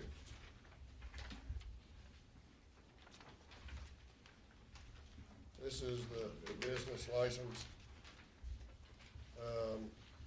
There's been a lot of I've heard a lot of chatter and discussion about this. So I'll just open it up to the court to discuss what changes are sought in I'll jump in and make the quick little easy changes. I think it's a well-written ordinance. I think Julie did an outstanding job. So, but under section 4, section 4, right? Yeah, we go ahead and $25 annually, we remove annual and put one-time fee for home-based business. Non-profits would be 0. And then for businesses, trades, contractors, professionals, we do $50 one time, remove the annual, and then leave the transient businesses at 200. I think that's good to go. I'll second that motion. What about, were we exempting farmers? Do we want to? Yeah. Farmers are already They're exempted. Yeah. I have a, Excuse me, Judge. Judge, Excuse me? yeah, he said it. We're good. so you all aren't gonna let me have any input on? We don't let input from the public, so. There was no sign up last I thought Thursday. this was a law and it was being passed and that, the It's- public could have some. No, we had an incident before where an attorney wanted to come talking, and he was removed from the courthouse, so. Judge, I know there was some sensitivity brought up over the past week or so about the idea that this could, and I still believe it's possible, it could include municipalities rather than just unincorporated areas. I believe, and I talked last night with our county attorney, I believe that we are okay and covered to move today on this because we are covered on Roman numeral 10, page 5 at the bottom, unlawful imposition of license. That language reads, the county shall not apply and require a business license fee when prohibited by law. So if there is a legal statutory concern that we cannot impose anything on Danville, Perryville, Junction City, we're covered on that. You had some other language from CAECO that I think is very important. I did, and I would like to read it if the court would allow me the flexibility to do that. This is from CAECO Council. A business license can be imposed on business operating within the county. This is different than an occupational license fee or net profits fee, and those are for the privilege of working in the county and operating in the county and may be utilized as revenue sources. A business license is a fee imposed of some sort of policing purposes. That is for the locations of an entity or a business. An example would be where a fee is imposed so that the county knows where the business is located in case of an emergency. The fee must be rationally related to the purposes of being policed or responding to an emergency. And am I correct that our attorney at CAECO is saying that by separate ordinance, we can keep these separate to where we're not in violation here because the statute says that we put in section 10 to say that we won't violate the law, and then separately which a matter of legal interpretation, and I would like to further needs to be examined. What I've read, and I think counsel, you can jump in here, is that because of home rule, we may not be able to collect a business license from incorporated areas like Danville or Junction. And that's where which I is believe covered in section 10. 10, thank you, good. Then we will probably come back with a separate ordinance to cover whatever needs we have on what Mr. Ornstein has given us. I would also like to comment both for the court and mainly for the public at large, for our taxpayers. With the initiation from Ms. Wagner since February, and the statute of limitations is only allowing us to go back 5 years. But since February, in going after the very kinds of concepts and finances that we are losing, and this figure will, I hope, stun you and certainly the public, we have collected, thank you, Ms. Wagner, we have collected since February $407,823. Imagine how much pavement, imagine how many potholes, imagine what we could do with obligations that we have. I'm chair of the Detention Committee, our jail. We have lost 407, we would have lost if we hadn't acted on our 5-year window of the statute of limitations. And I would like to at least consider informally talking to an actuary who could tell us what in those previous 22 years we could have lost, because I'd suspect it will be more than a 7-figure amount. And this is a huge kudo to our staff here, because I know that Julie told me it was more than she seeking this, but our taxpayers have an expectation of our obligations when we're collecting money, and we could have lost another $407,000 that has now been collected. I don't want this to sound wrong. I don't want to live in the past. I want to live in the current and the future. I think this court has collectively taken actions to resolve something we needed to be addressed, and we've addressed it and been successful in that. But I would like counsel to weigh in on regard to, because I don't think it's, if we can't, the term has been used double dip. I don't want to tax the city of any incorporated area, not tax, charge them a processing fee in addition to if they don't get any benefit from it, okay? Totally so that is yet to be resolved. Section 10 does give us an out on that. If we can't collect that fee in an incorporated area, then there is no dual jeopardy by the business owner, okay? At that point, I'm just gonna say it, what true value do we have out of what's outside of those incorporated areas? Well, I guess, and that's a good point, because I guess that's one of the concerns I have is I really don't want us to double fee, double license. We're prohibited under I Section don't 10. see that we are. I know, so I just wanna make sure that if you're in the city of Danville or the city, if, I don't know if the city of Junction has a business license fee or not. They do, they do. What about Yeah. Perryville? Does Perryville have a business I think license? so. I think they do, I'm but I'm not sure. I'm not certain on So I'm Perryville. just saying if they're already paying, if they're already signing up and getting a business license, they should just need one And we business should license, because then receive they're, that information from each of those incorporated entities for policing purposes.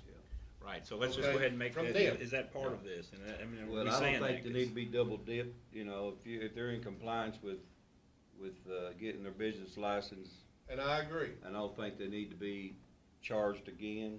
I think that needs to be waived in the county. Right. To me, that's the only way it could be fair. Yeah, everybody We're just really needs going one after business people that license. is not compliant with the county That's right. about getting People are business not paying. license, so. Right, I had a talk with Stephen Dexter briefly last night, and he he hasn't really been able to research. He's been on vacation, but he mentioned how I don't know if he said I don't know if you can do this for incorporated areas like our city, and maybe if you do collect, then maybe you would have to turn over that money to the city, So, and I don't know if we want to get in business of having to collect for the city and Junction and have to turn around and give it to them. So, I think that when I was looking at Angie, one of the ordinances that she proposed today, there was a clause in there that said something like, this shall only apply within the unincorporated areas of Boyle County. Something to that effect, I think would be good to include in our. I mean, honestly, we're talking $25, $50 one time. It's not gonna make or break the court. We're really going after the enforcement of the taxes that we're looking for, so. Yeah, so again, I think everybody should just have, you should just need one business license and one I business agree. fee. I agree. Okay. Not a city one and a county one, you just agree. need one or the other. If we added that language which he just cited, in addition to section 10, okay? I'd move to that language. So I guess we'd have to first consider that as a motion. We'd have to consider that as a motion to incorporate that language Fine in this incorporating it in ordinance. there, yeah, that's fine. Yeah, I don't make motions, so. That's why I'm begging. With that in there, you could really, instead of, you can make the fee whatever you want to make it, 25, 50, 100, cause it's not gonna affect people that's already got business license. That's right, it's not.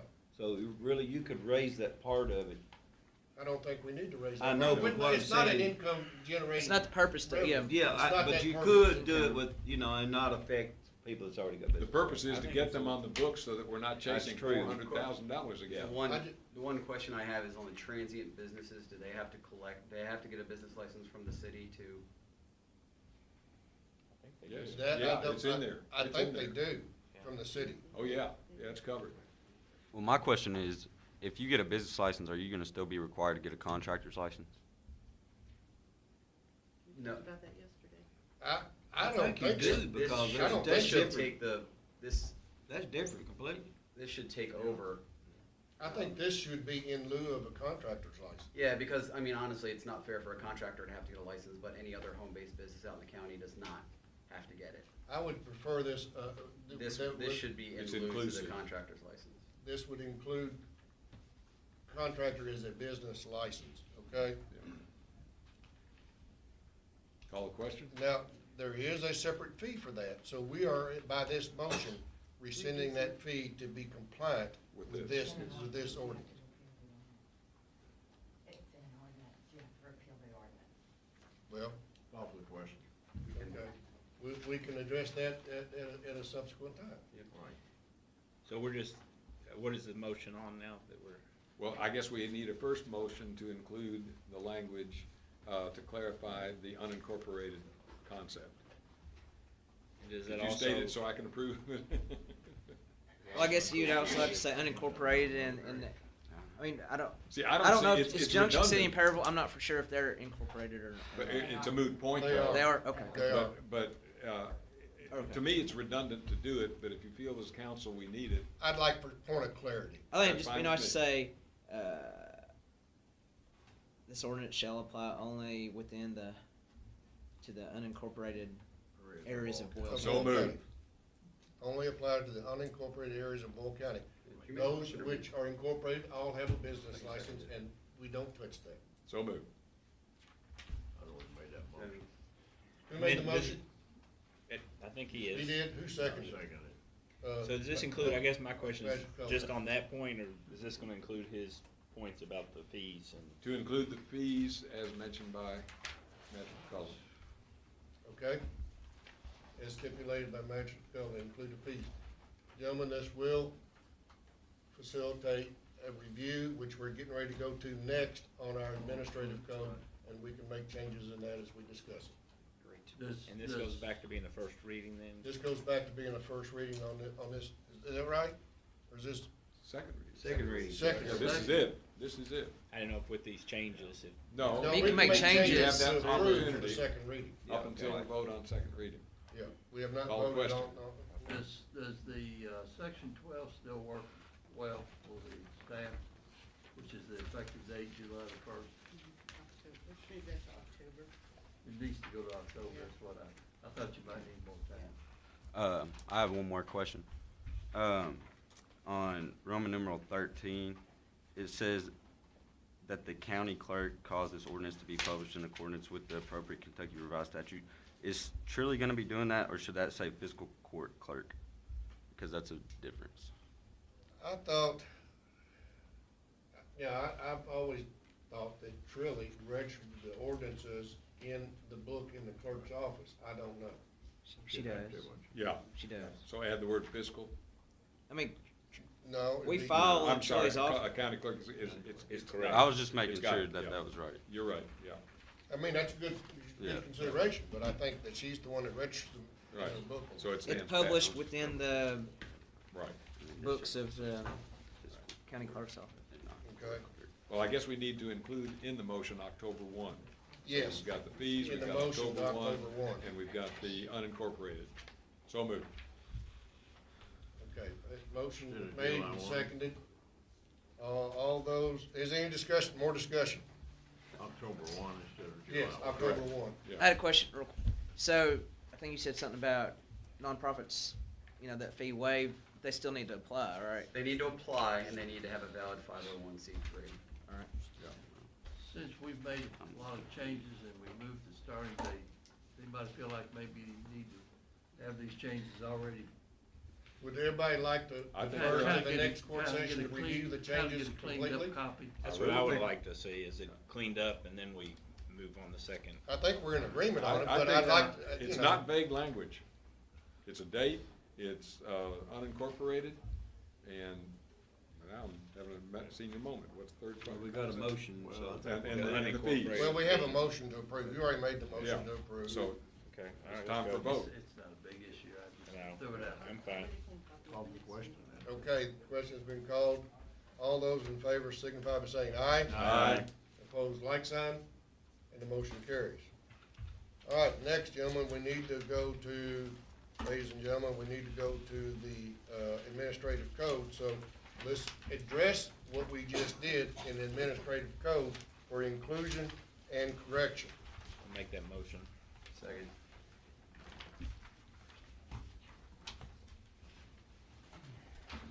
So, my understanding on the motion on the administrative code, that we are going to include those changes that we made to this second reading of the ordinance, be in the administrative code. We need to remove the $50 registration fee for contractor. It will comply with the ordinance we just passed, and it will be in compliance with that ordinance. So, where in the administrative code is that we need to point everybody to? What page? Stephen, you have that? What page is it?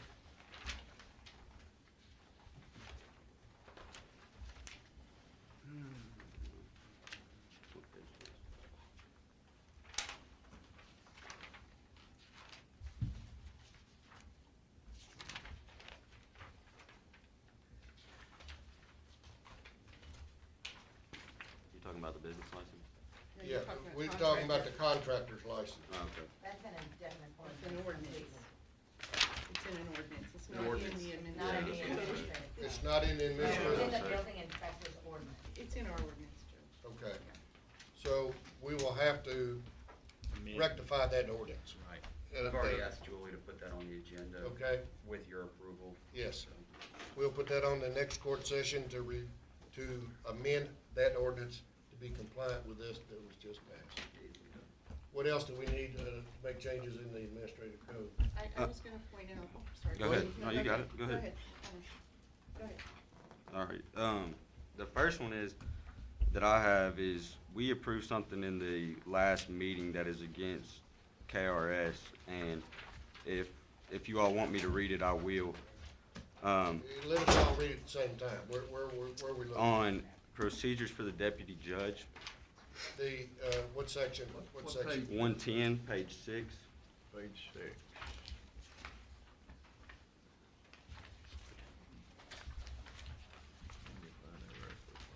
We need to number these pages. Are they numbered? Yeah, they're numbered at the There they bottom. are. Okay.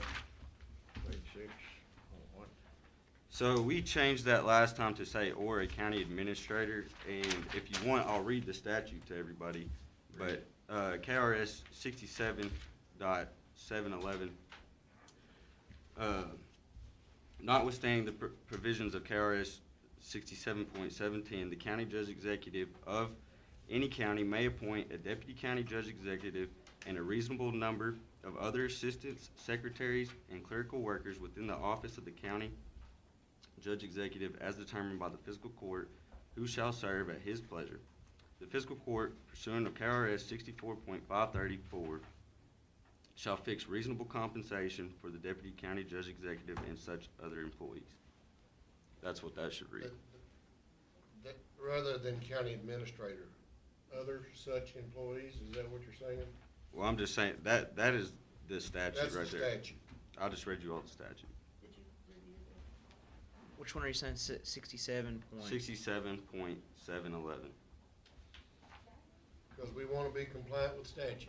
And if county administrator is not recognized by statute, then we need to be compliant with the statute.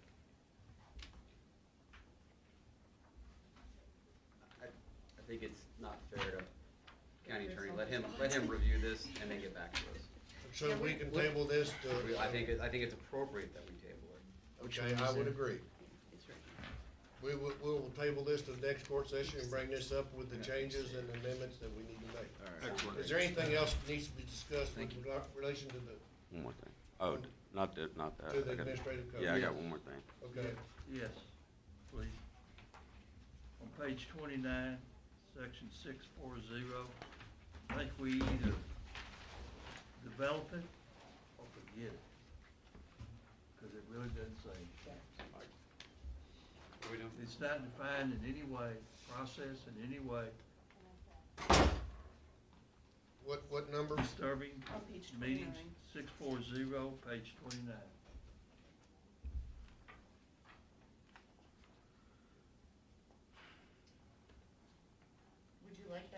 Would you like a process applied to this? What does the court want to do? Do they want to develop this particular section and what it talks about, or just forget it? Because right now, it doesn't say anything that would be enforceable.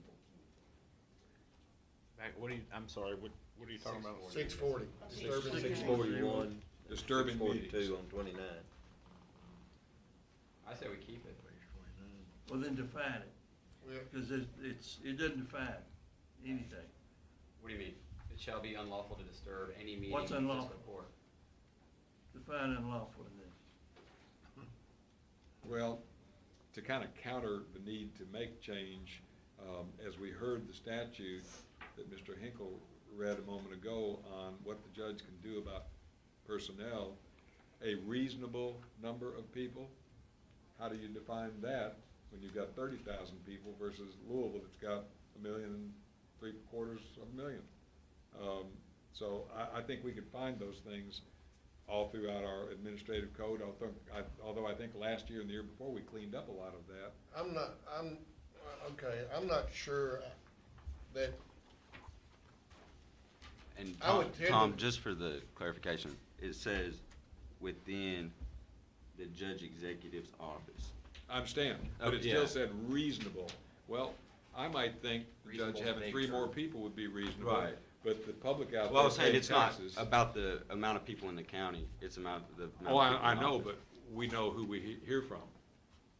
And what, were we talking about 640 or something else? No, I'm just saying to parallel the argument of any change, it becomes moot because we could go in and find other things like that that are not measurable. Okay, I thought we My were talking point about is 640. who defines measures? unlawful? Yeah, who measures defines what is the unlawful? disturbance? And Administrative code adoption, which we're talking about. how do you legally handle this? There would have to be. Who's going to No, I collect agree. the fine, decide that a fine is the proper thing for disturbing a meeting? To me, this section just really. I would be fine with removing the section completely, to tell you the truth. Why? You Well- think you want it to be okay for people just to kind of shout out and disturb the meeting? No. So I think the better option, instead of removing it, is if there's question about the wording in it, we have our counsel. Okay, Come back I'm with fine with that something. too. Reword it, We either beef beef it it up or do away with it. Well, that's what I that's think if my you do point. away with it, you're gonna have some serious issues, and these meetings are gonna last 7 to 8 hours. Don't want that. 29.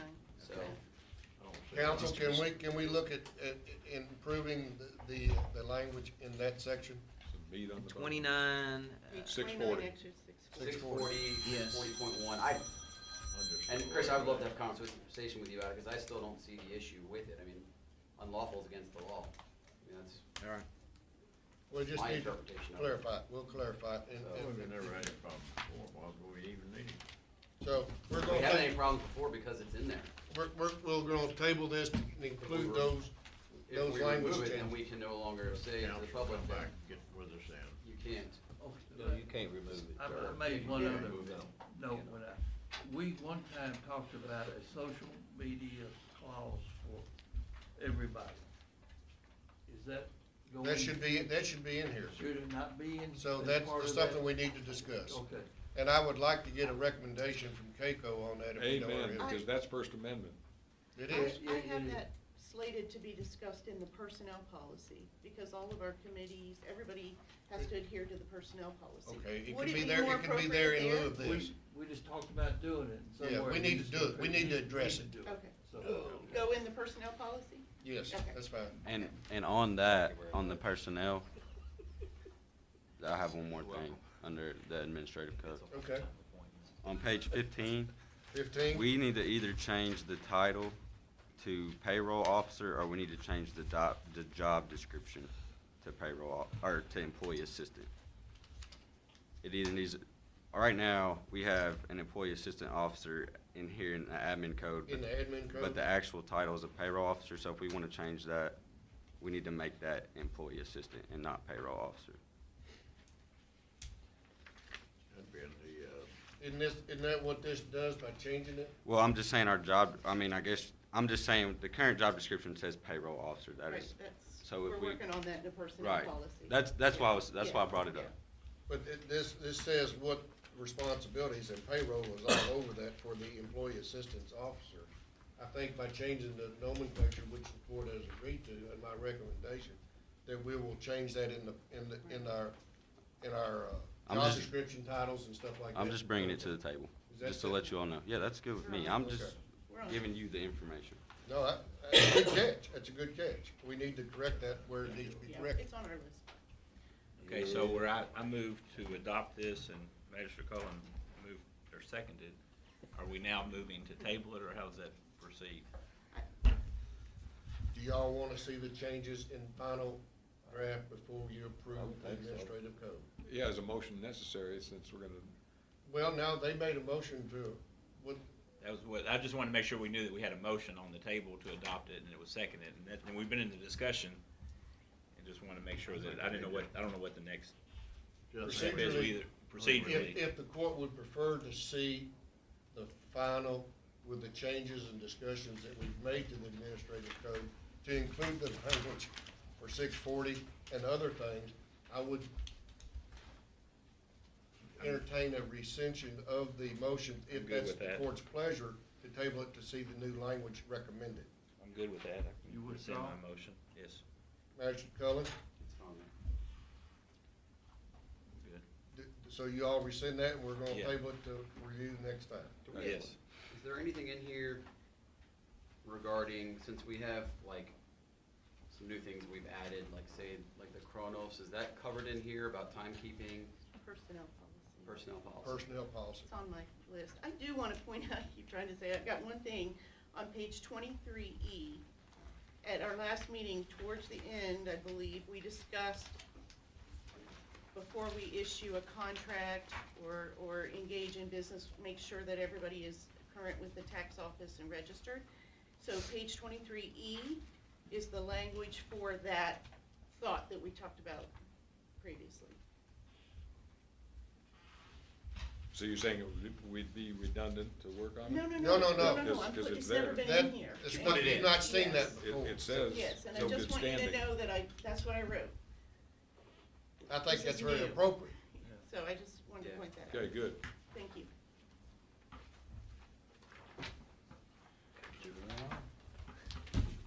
Okay? All right, so we will put, it's on the agenda for next court session to review the changes that have been made in discussion on the administrative code today. Chris Herron is up next.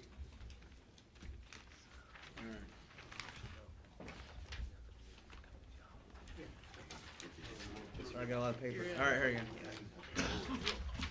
All right, we've been working for since I took office, trying to get this Crawford house It's been painful. fixed. Dealing with the state, dealing with It's been painful. Department of Parks. It's been just a long, drawn out, tedious process, and I think finally speaking with Will Adams from he's like a deputy commissioner with the parks. He finally approved the deed of correction that I prepared in conjunction with. I mean, we kind of put our minds together and have one in place. So now I think we're at the time where the fiscal court would approve the judge to sign this deed of correction, then we'd send it on to the Department of Parks to also sign, and that would remove one of the deed restrictions that's been on there that's kind of kept us from being able to sell, for them to like potentially sell the Crawford house so that someone can buy it and I restore it. enthusiastically make the motion. Yes, yes. Right, I mean, we've been on it. They've been interested, Parks Department's been interested in it for a long time. They own Oh, it. They they own own it. it. Oh, yeah, They've yeah, owned it for a well, long time. It's They're just, not interested in Yeah. this What- process. there's just a restriction that was created this Crawford House area has. I mean, we owned it, then we gave it to We gave it to them. Paramedic, and then they weren't able to, fulfill some of the requirements, and then they gave it back to us. Then we gave it to the Department of Parks. I mean, it's just gone back, exchanged back and forth several times, and there's just a clause in one of the So restrictions. who actually owns it now? The Department of Parks. Parks, But administered by the finance but cabinet. they're saying that we since at the time we conveyed it to them or whatever, there's that restriction that we're the ones that have to fix the restriction before they can proceed forward if Go forward on potential it. sale or whatever. So If you need a motion, you have it enthusiastically, because this is where I already have 3 bidders lined up. We've already talked to the commissioner. The judge has helped us with the commissioner subsequent to that meeting, and it's time to move before a treasure of the battlefield is going to collapse, because it needs immediate attention. Second that motion.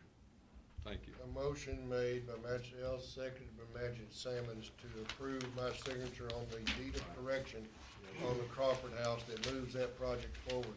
I know that Miss Joni House is here and she's not gonna speak, but this is a red letter day in her life, moving forward. And just because I do this, we still got to see state government be responsive to this deed of correction.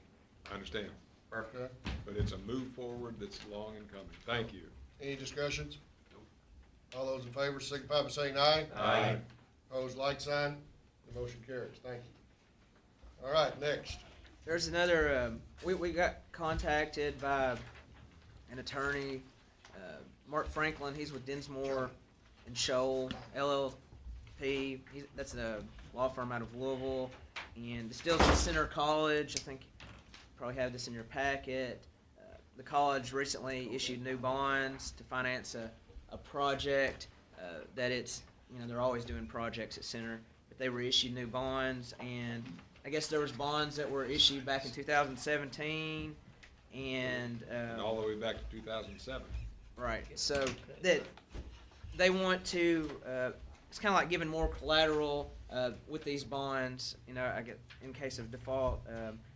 Specifically, college determined to add new categories of revenue to the definition of gross revenues in the loan agreement, and they're just pledging extra security on these bonds. So We're just kind of a go-through agency. We have nothing. There's no, Right. there's no liability to the county, with the exception, and Treasurer Hinkle and I discussed this yesterday. The court needs to know, and I don't think it's a showstopper consideration, is that it would limit us to doing any additional bonding for 6 months because of the level of where we are. On any concept? On any concept. Will that make a difference? Or do we need to worry about I that? think that we're good. The reason that I brought this to the judge's attention is because in our next year's budget, we have considerations to do stuff with the jail. It's We gonna don't do limit anything. our tax exempt status is what that comes down to.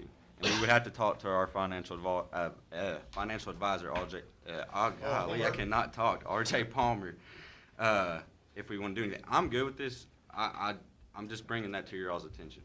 This is some of the most difficult legal language I have ever read in my life, and I'm sorry, I came out of it thinking that we're the 39 million down to 33 million over time, and it sounds like the big guy, fiscal court, is accommodating any losses of the little guy. I read it twice, and I couldn't get away from it sounding like we could be helping the little owners, the little owners, whoever they are, and they're not on here. And then it references a couple of times the attached documents, and we don't have those. Is there any problem, time-wise, in tabling this? Because again, this Yeah, is there's a extraordinarily huge- difficult language. Yeah, there is There's a a huge huge problem. problem. If we table it, that 6-month window goes out further. I talked to, 2 weeks? yeah, I talked to. To bond- understand it I talked better? to bond counsel with Dinsmore, and there is no assumed, correct me if I'm wrong, no assumed liability whatsoever by the county. I understand. With the finances The of only the thing center. we're doing is assisting and helping Center College, am I correct? That's correct. It would have helped to have somebody from Center to explain They, this. the council offered to be here, but. I don't even know if we're helping Center College as much as people who purchase these bonds. That's my point. We're helping them Know just that to there's- give them more. That there's Yeah, but more there's backing there. backing there should there be some kind of default. So. Well, They're you think increasing- Center College is gonna default on the bond? No, No. no. Thank No. God. I make a motion to approve it. I second it. Motion to approve the bond, what do we call it? Amendment. The bond amendment, where Bond the Center agreement. College is Agreement. made by. Agreement. Well, agreement to the bond. Agreement. Are they pledging Jamie? Is that where the extra collateral? They're pledging him as extra Right, collateral. that's it. And on that note, I'll need to abstain as an employee of Center College. So- I forgot about you being an employee. The motion has been made by Magistrate Sammons and So is seconded by Center. Magistrate Short. Now we're open for discussion. But I think we're on solid ground here. I really Don't do. worry about Center College. I do not want to affect the vote, and I don't think I will, but I'm reluctant, and I will vote no, simply because this is such a serious matter. We should have had it 2 weeks ago, 4 weeks ago, whatever, and it mentions an exhibit that we don't have. So not having full information and time to review the other information that was not provided, I will abstain rather than vote no. Magistrate Ellis, Magistrate Kaywood and I have been around a long time. And we've proved many One of longer than these. others. We've proved many of these over the past, and Center's we've always proved. I do not speak against Center. I love Center. So, that's my. You love Center, don't you? Okay. Question. We have two abstaining votes. Okay, Magistrate Gay and Magistrate Ellis are abstaining on the vote. In principle. All those in favor of this motion on the bond at Center, the amendment, agreement, signify by saying aye. Aye. Opposed, like sign, and the motion carries. Can I abstain? Thank you. Well, send us a paycheck too. Now, my only question is, I mean, is No, they're this, gonna send it to we one haven't guys. had this before, it's first reading, and we have to, This is the first reading. Right. so we got, This is the first reading. it's the first reading, and another thing, I could on the second reading. we're gonna get reimbursed for the advertisement, cause they have specific, language that they want in the paper, and, I mean, they're paying us back for all that too. Color graphics, stuff like The that. I got second you. reading will be on the next court session, Sounds good. okay? Got a lot of second readings in it. I got, Yeah, something else, go ahead. alright. Hide that mug. I know. Well, I need to bring up something, This is late breaking news, get all this paperwork. bulletin or whatever. Sound like 27 news. That's what's a double reason for me. The news is coming on. Stay tuned, please. As soon as he finds the news, the tear sheet on the news. I've got through this Find my paper. lunch today. Pull up Twitter, you'll be fine. Yeah. Can't wait to see what it is. Is this the one where you dug up another can in Phil's backyard? The backyard's already dug up completely. His time capsule. Yeah. I had this envelope that I brought in here. We got, when I just received it, Bring it up 2 weeks from now. if you can't find it. There's Is this not. no, I thought it was, but we have, That's it. we're under, you know, we've joined in Go that ahead. lawsuit, regarding, oh, I'm sitting on it, yeah. I wonder what your booster seat was over there. All right. You guys are killing me. Give good news. The to- judge, at a recent conference, he just, received, this document Remember, you went up and got the packet Yeah.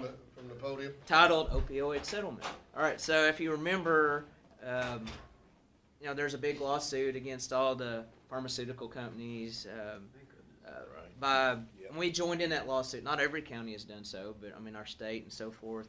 And there's a potential settlement that's coming, soon. And, anyway, we got the paperwork, regarding that, and it's requiring us to act by June the 30th, regarding the settlement. Basically, I'm sorry, I just got it, to provide to you, but it's just talking about, the distribution and so forth.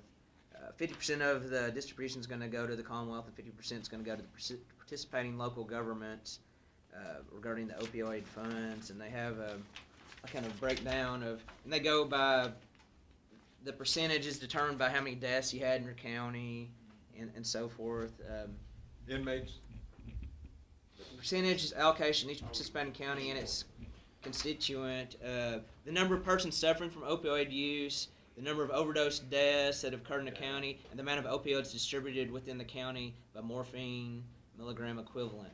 So that's kind of the basis for this percentage, and it's like a percentage of what we would get of the opioid settlement. Ours is 0.659%, which is, I mean, it's greater than a lot of, you know, of the counties within this. I mean, less like every county, but I don't think every county has actually joined in the lawsuit. It looks like Boyd County was really high. Their percentage was 2.003%. So, and just neighboring counties, let me say like Casey County is 0.267%. Let me see what Mercer, 0.428. So, I mean, ours is pretty high, unfortunately, percentage. But, anyways, this is something that has to be signed by June the 30th. Need a motion? Second. Yes. Motion made for the judge to sign the, Well, they're faster than me today. council approved opioid agreement, seconded by Magistrate Ellis, made by Magistrate Cullen. Discussion. All those in favor signify by saying aye. Aye. Opposed, like sign, motion carries. And does that translate into a dollar amount yet, or do we know? Not yet. Not yet, because, there's some, like, this other document that was, before me it's just a notice of how, like, what's this company called? And what percentage? Purdue Pharma, they filed, like, 0.67. they get these judgments or whatever, and then they file, Chapter 11 bankruptcy, so, like, Purdue Pharma, they've got money, but it's kind of so that changes, the numbers around it and so forth too. So it's separate though from this, really. They'll all file bankruptcy, we won't get anything. So Well, this is a credit to our Attorney General, because he is aggressive on a half a dozen things right now to benefit our constituents. they don't give a time exactly for Getting this. closer, that's all I know. I just know it's getting closer. If I get this document also has to be signed by Daniel Cameron. So it's a. To Julie's Well, point. just take care of could it, this- Counselor, will you? Let's Could this move right along. affect our budget? Do we have to adjust our budget this Next year we will, if we get money, but we can't do that until we Till we know know. what it, what we Till we get. know. Yeah, We July can 1. probably keep that in mind. I know you. Because the attorneys are going to get a lot of money too. So. What percentage of attorneys get? A third? Usually attorneys get a third. There's a contract somewhere out there. I don't have it in front of me, so. They'll get a third. I wish I did. No. I don't get anything. All right. right along. But Move Bree, right along, we got Keegan up next. Keegan, standing orders, you got that before us here. Well, I'll go out of order. May financial report, that's just for circulated around for y'all's information, so there's that.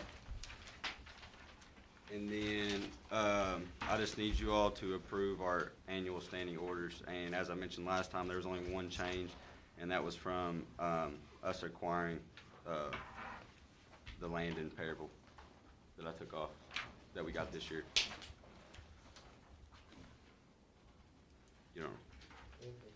The battlefield land. The grant, Yeah, grant. yeah. Okay. That's the only change, I took that off. You just- took that off, okay. So, I make that motion. second. All right, a motion made by Magistrate Gay and seconded by Magistrate Short to approve the annual standing order as presented by the treasurer. Discussion. All those in favor, signify by saying aye. Aye. Opposed, like sign. Motion carries. Thank you unanimously. I guess that is it. We move to committee reports. Who would like to go first? Mine are all up to date. Your committee's all up to date? Don't have any, we need to, we should need to reschedule a jail meeting, but that's, he's the chairman of that one, but yes, we need to, and otherwise we're all good. Yours are all up to Mine are date? all up to date. No, we've. You got, okay, you got a report. Okay. Yeah. Solid Waste Committee met on June the 7th, 2021 at 9 a.m. The Government Service Center in attendance was Magistrate Short, Magistrate Sammons, Environmental Service Director Angie Munson. The director discussed the recycling for January through May. Though this time period may have taken in 312 tons of cardboard, 5 tons of metal, steel, and aluminum. In 3 months now, this is what we've done, and 17 tons of paper and 20 tons of plastic. As of May the 31st, we have brought in $38,000 for recycling. I think that's really great. Pretty impressive. Yeah, for 3 months. And we discussed the planning of having Recycling Awareness Week, which we discussed earlier in August. And the new shredder we got through our grant. We also discussed the nuisance ordinance, 821, and which we passed today. So, and we approved that ordinance. The committee approved that, recommended that ordinance out. Yeah, we did, and at 9:45 we dismissed. I make a motion to approve this. Motion been made to approve the minutes of the Solid Waste Committee. Is there a second? Second. Seconded. Discussion? All those in favor signify by saying aye. Aye. Opposed, like sign. Motion carries. Thank you. Next committee, Animal control, I guess. okay? Animal control committee met on, June the 7th at 10 a.m. Present was Magistrate Short, myself, Christina, Eli, and James. We real impressed with the building being so clean, and nothing really, not a whole lot of activity going on. They're staying busy on making reports or going out on calls and so on. But we learned something very interesting that I didn't know. The fact that they had foster people, they call it foster parents, that took care of the kitties and the dogs and so on. You have a bunch of kittens and everybody's waiting out here to foster these kittens until somebody adopts them. Am I correct? Same thing about dogs. They got a dog, I want to keep him until somebody adopts him. I never heard that before, but it seemed like an awful good program because the place is empty. I think they had 1 dog and 3 cats. So we were really impressed with the way they're working, and the 2 employees seem like they get along real well. I'm talking about Eli and James, and doing a wonderful job. So we concluded the report. We met at 10 o'clock. We adjourned at 10:23. I'll make a motion to approve the report. I second it. Motion approved and seconded. Discussion? All those in favor signify by saying aye. Aye. Opposed, like sign. Just as a follow-on to that, just pass a note on to me from Miss Missy that the kittens have been adopted according to James. So, Okay? did you ever hear tell such a deal on fostering a kitten or? Well, dog? I'm aware. Are you aware of that? Yes, sir. I wasn't. That's a good deal. Another committee report? That's it? Ronnie and I are the only ones that's really up to date on what's going on. Been here 2:45. Anybody got anything? I want to take a motion to adjourn. Oh, actually, Second. we're not going around for anything? I just asked if. Oh, I'm sorry. Oh, you said committees. You said committees. I didn't- know, but I said, does anybody have anything else? Just Yeah, actually, try to I'm, be brief. Make a motion. to Sorry. adjourn. Second, right. Second. Motion been Oh, made yeah, and yeah, second yeah, to adjourn. Yeah. Go ahead. I actually wanted to make a motion to go into executive session on personnel issues. Ooh. I'll second that motion. Can we do our, we'll go around on the committee, or anybody want to say anything first Sure. before we do that? That's fine with me. That's fine. Yeah.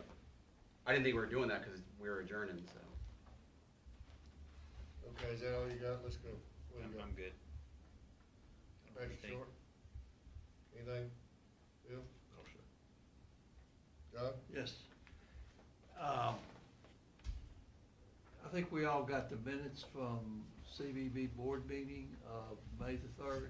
Yes, sir. And there's a couple things that jumped out at me that I want to ask. And if it is permissible, I'd like to ask Mr. Montgomery to maybe follow up on what I'm going to say. Can he remark? It was the court's pleasure. Is everybody all right? Mayor, I've got a question for him. He's our representative on the He's board, our so- representative, that's why. And I appreciate you, it's just interesting you're here when I've got this question. I appreciate the minutes first, I really do. There was a sentence in here that bothered me just a little bit, and I wanna ask you. So given, Jamie noted that while she was previously felt as though the interim director evaluation and hiring process should be reviewed at this meeting, given the recent fragmentation of the board, that seemed like, that clause jumped out at me. Is there a fragmentation of the board, or I'm gonna say yes. is there? Okay. Yeah, it would, more, there's no unity. Really? Okay. We're floundering. And I'm not looking at any point, please don't misunderstand me, but I just noticed that, and I thought, can we help or anything? Because Yes. I consider y'all a very important group, and whatever we can do to help in that, you need to be together and not fragmented, is where I'm going. We do, and, I wish we were in executive session at this point. As a board member, I was under the understanding that we had reached out for some help, Yes, sir. and that hasn't happened. Okay. Whatever we can do, I think I can speak for everybody, we want to help where we can, because Well, we need I'd some like help. to see that reversed.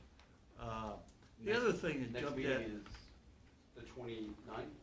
Well, to be determined. It was scheduled for the 28th, and I think that's been in the process of being rescheduled. And Tim, kind of related to this, am I correct that when the new position, or the replaced position was to go out, did the entire board or a committee, or how were resumes handled?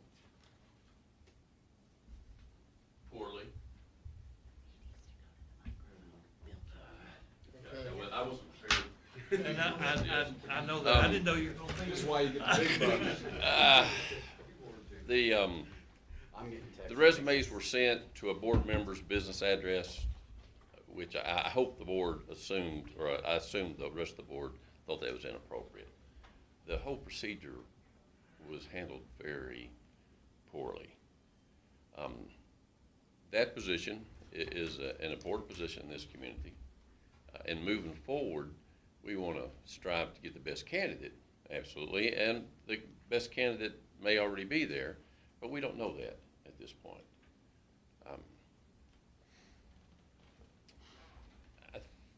I was under the understanding that we were going to ask Julie to kind of help us with two things, with the hiring process and an evaluation process. And I can only hope that at the next meeting those two things are going to happen. I don't know if they are. Okay. We do need help. Okay, if we can, I'll support helping, so. Okay, thank you. The other point that jumped out at me, this is a meeting in May, and our Brass Band Festival was first part of June.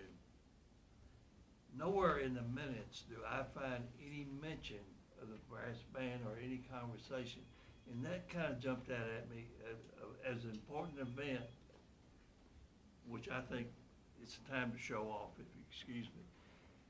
But yet no mention among a very important group that's involved in the brass band. Just kind of jumped out at me. I thought, no conversation about it. John, the board is fragmented. Okay. There's no cohesion. We're floundering. Okay. And it's been like that since I've been there. I So whatever help this organization can give, I would greatly appreciate. Yes, sir. Okay. And that's coming from a board member, and probably each and every board member. Okay. Well, I just wanted to see if my concerns are, as I read this, I appreciate this, it helped me a Yeah, little bit. and I think that's an indication of us floundering. Yes, sir. Because you're correct. Well, Do you have a new director yet? We do That's not. what we're talking about. That's what we're talking here. about. I know, but anybody in mind that's gonna step up? I wish we were in executive session. To be determined. And as a board member, I thought it was clear that we were gonna get help in the evaluation process and the hiring process. The hiring process that we went through was very inadequate. And that's from Tim Montgomery, a board member.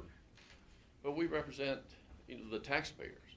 That's right. And what we've done so far, it hasn't been adequate. Julie, you have something you want to say? Well, I was just going to explain that I had asked on the direction of the judge to get something in writing of exactly what you would like us to do. I was given the resumes. I have looked them over. My recommendation would be that you start over and re-advertise the position. I talked to Tim yesterday about that I'm going to put that in writing because I don't think the ad was put out the places it probably needed to be. So But I will put that out with the judge's approval, make that recommendation, and go from there. CDP is a huge arm Yeah. for economic development. That's why I make the point. Yes. Bring it up. It Yeah, is, we I totally agree. appreciate you serving. Thank you. For bringing it up.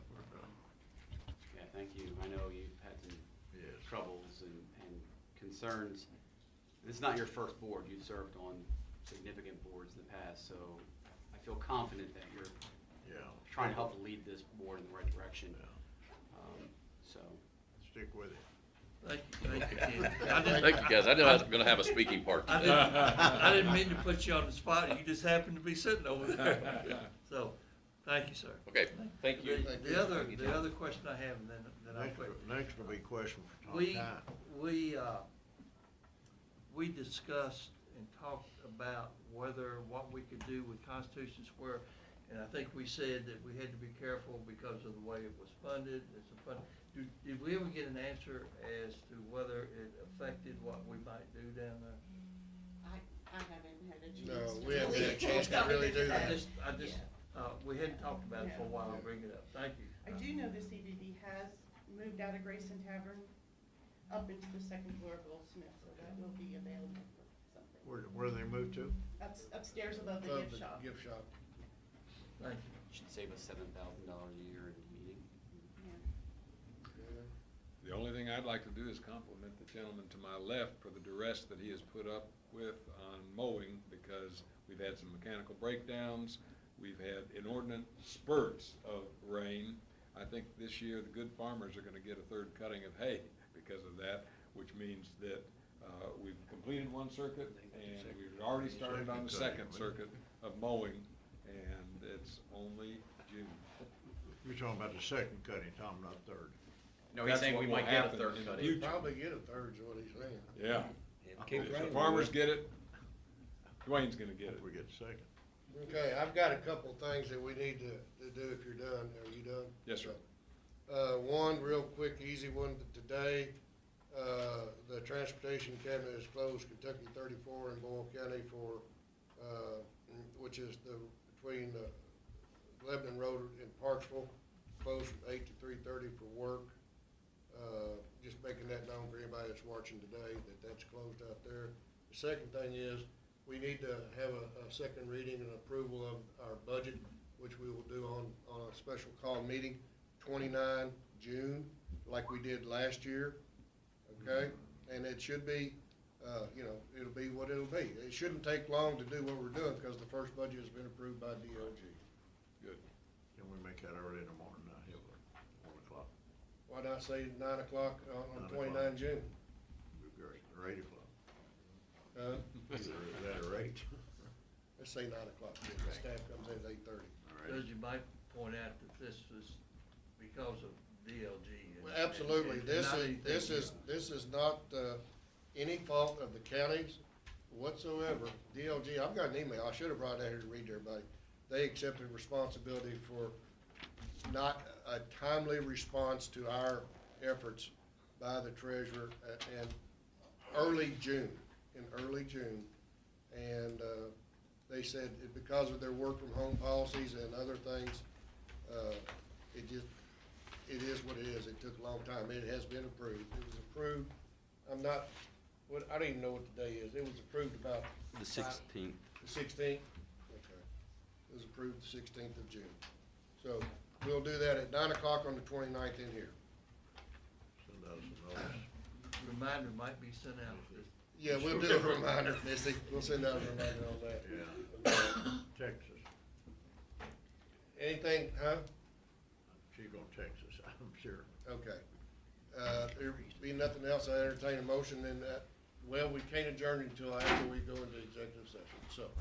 Can we take a 5-minute break? Yeah, let's take a 5-minute break and we'll come back. Before we come back, what did you say that the reason you're going closed session? Due to personnel. I was just looking at the open meetings. I want to make sure we don't violate anything. If you say personnel, then you have to state whether the discussion will relate to either appointment, dismissal, or discipline. Okay. Thank you. Okay. That's all. Thank you.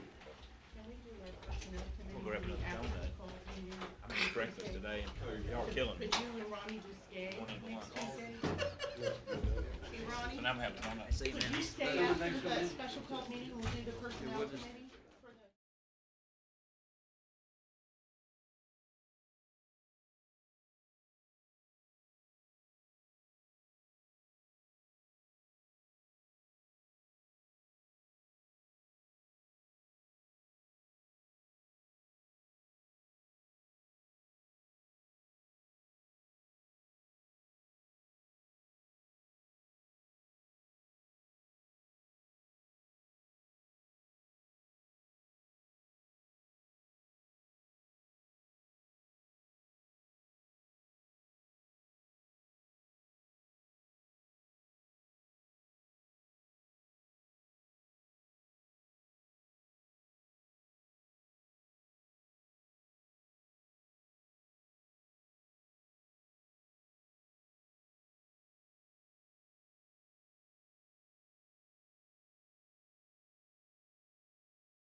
need mine, just need mine, you don't need them all.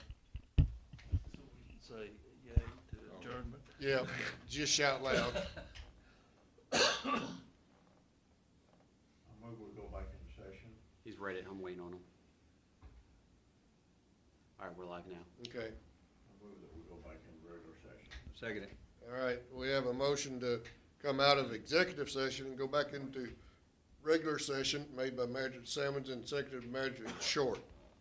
All those in favor of coming out of executive session, signify by saying aye. Aye.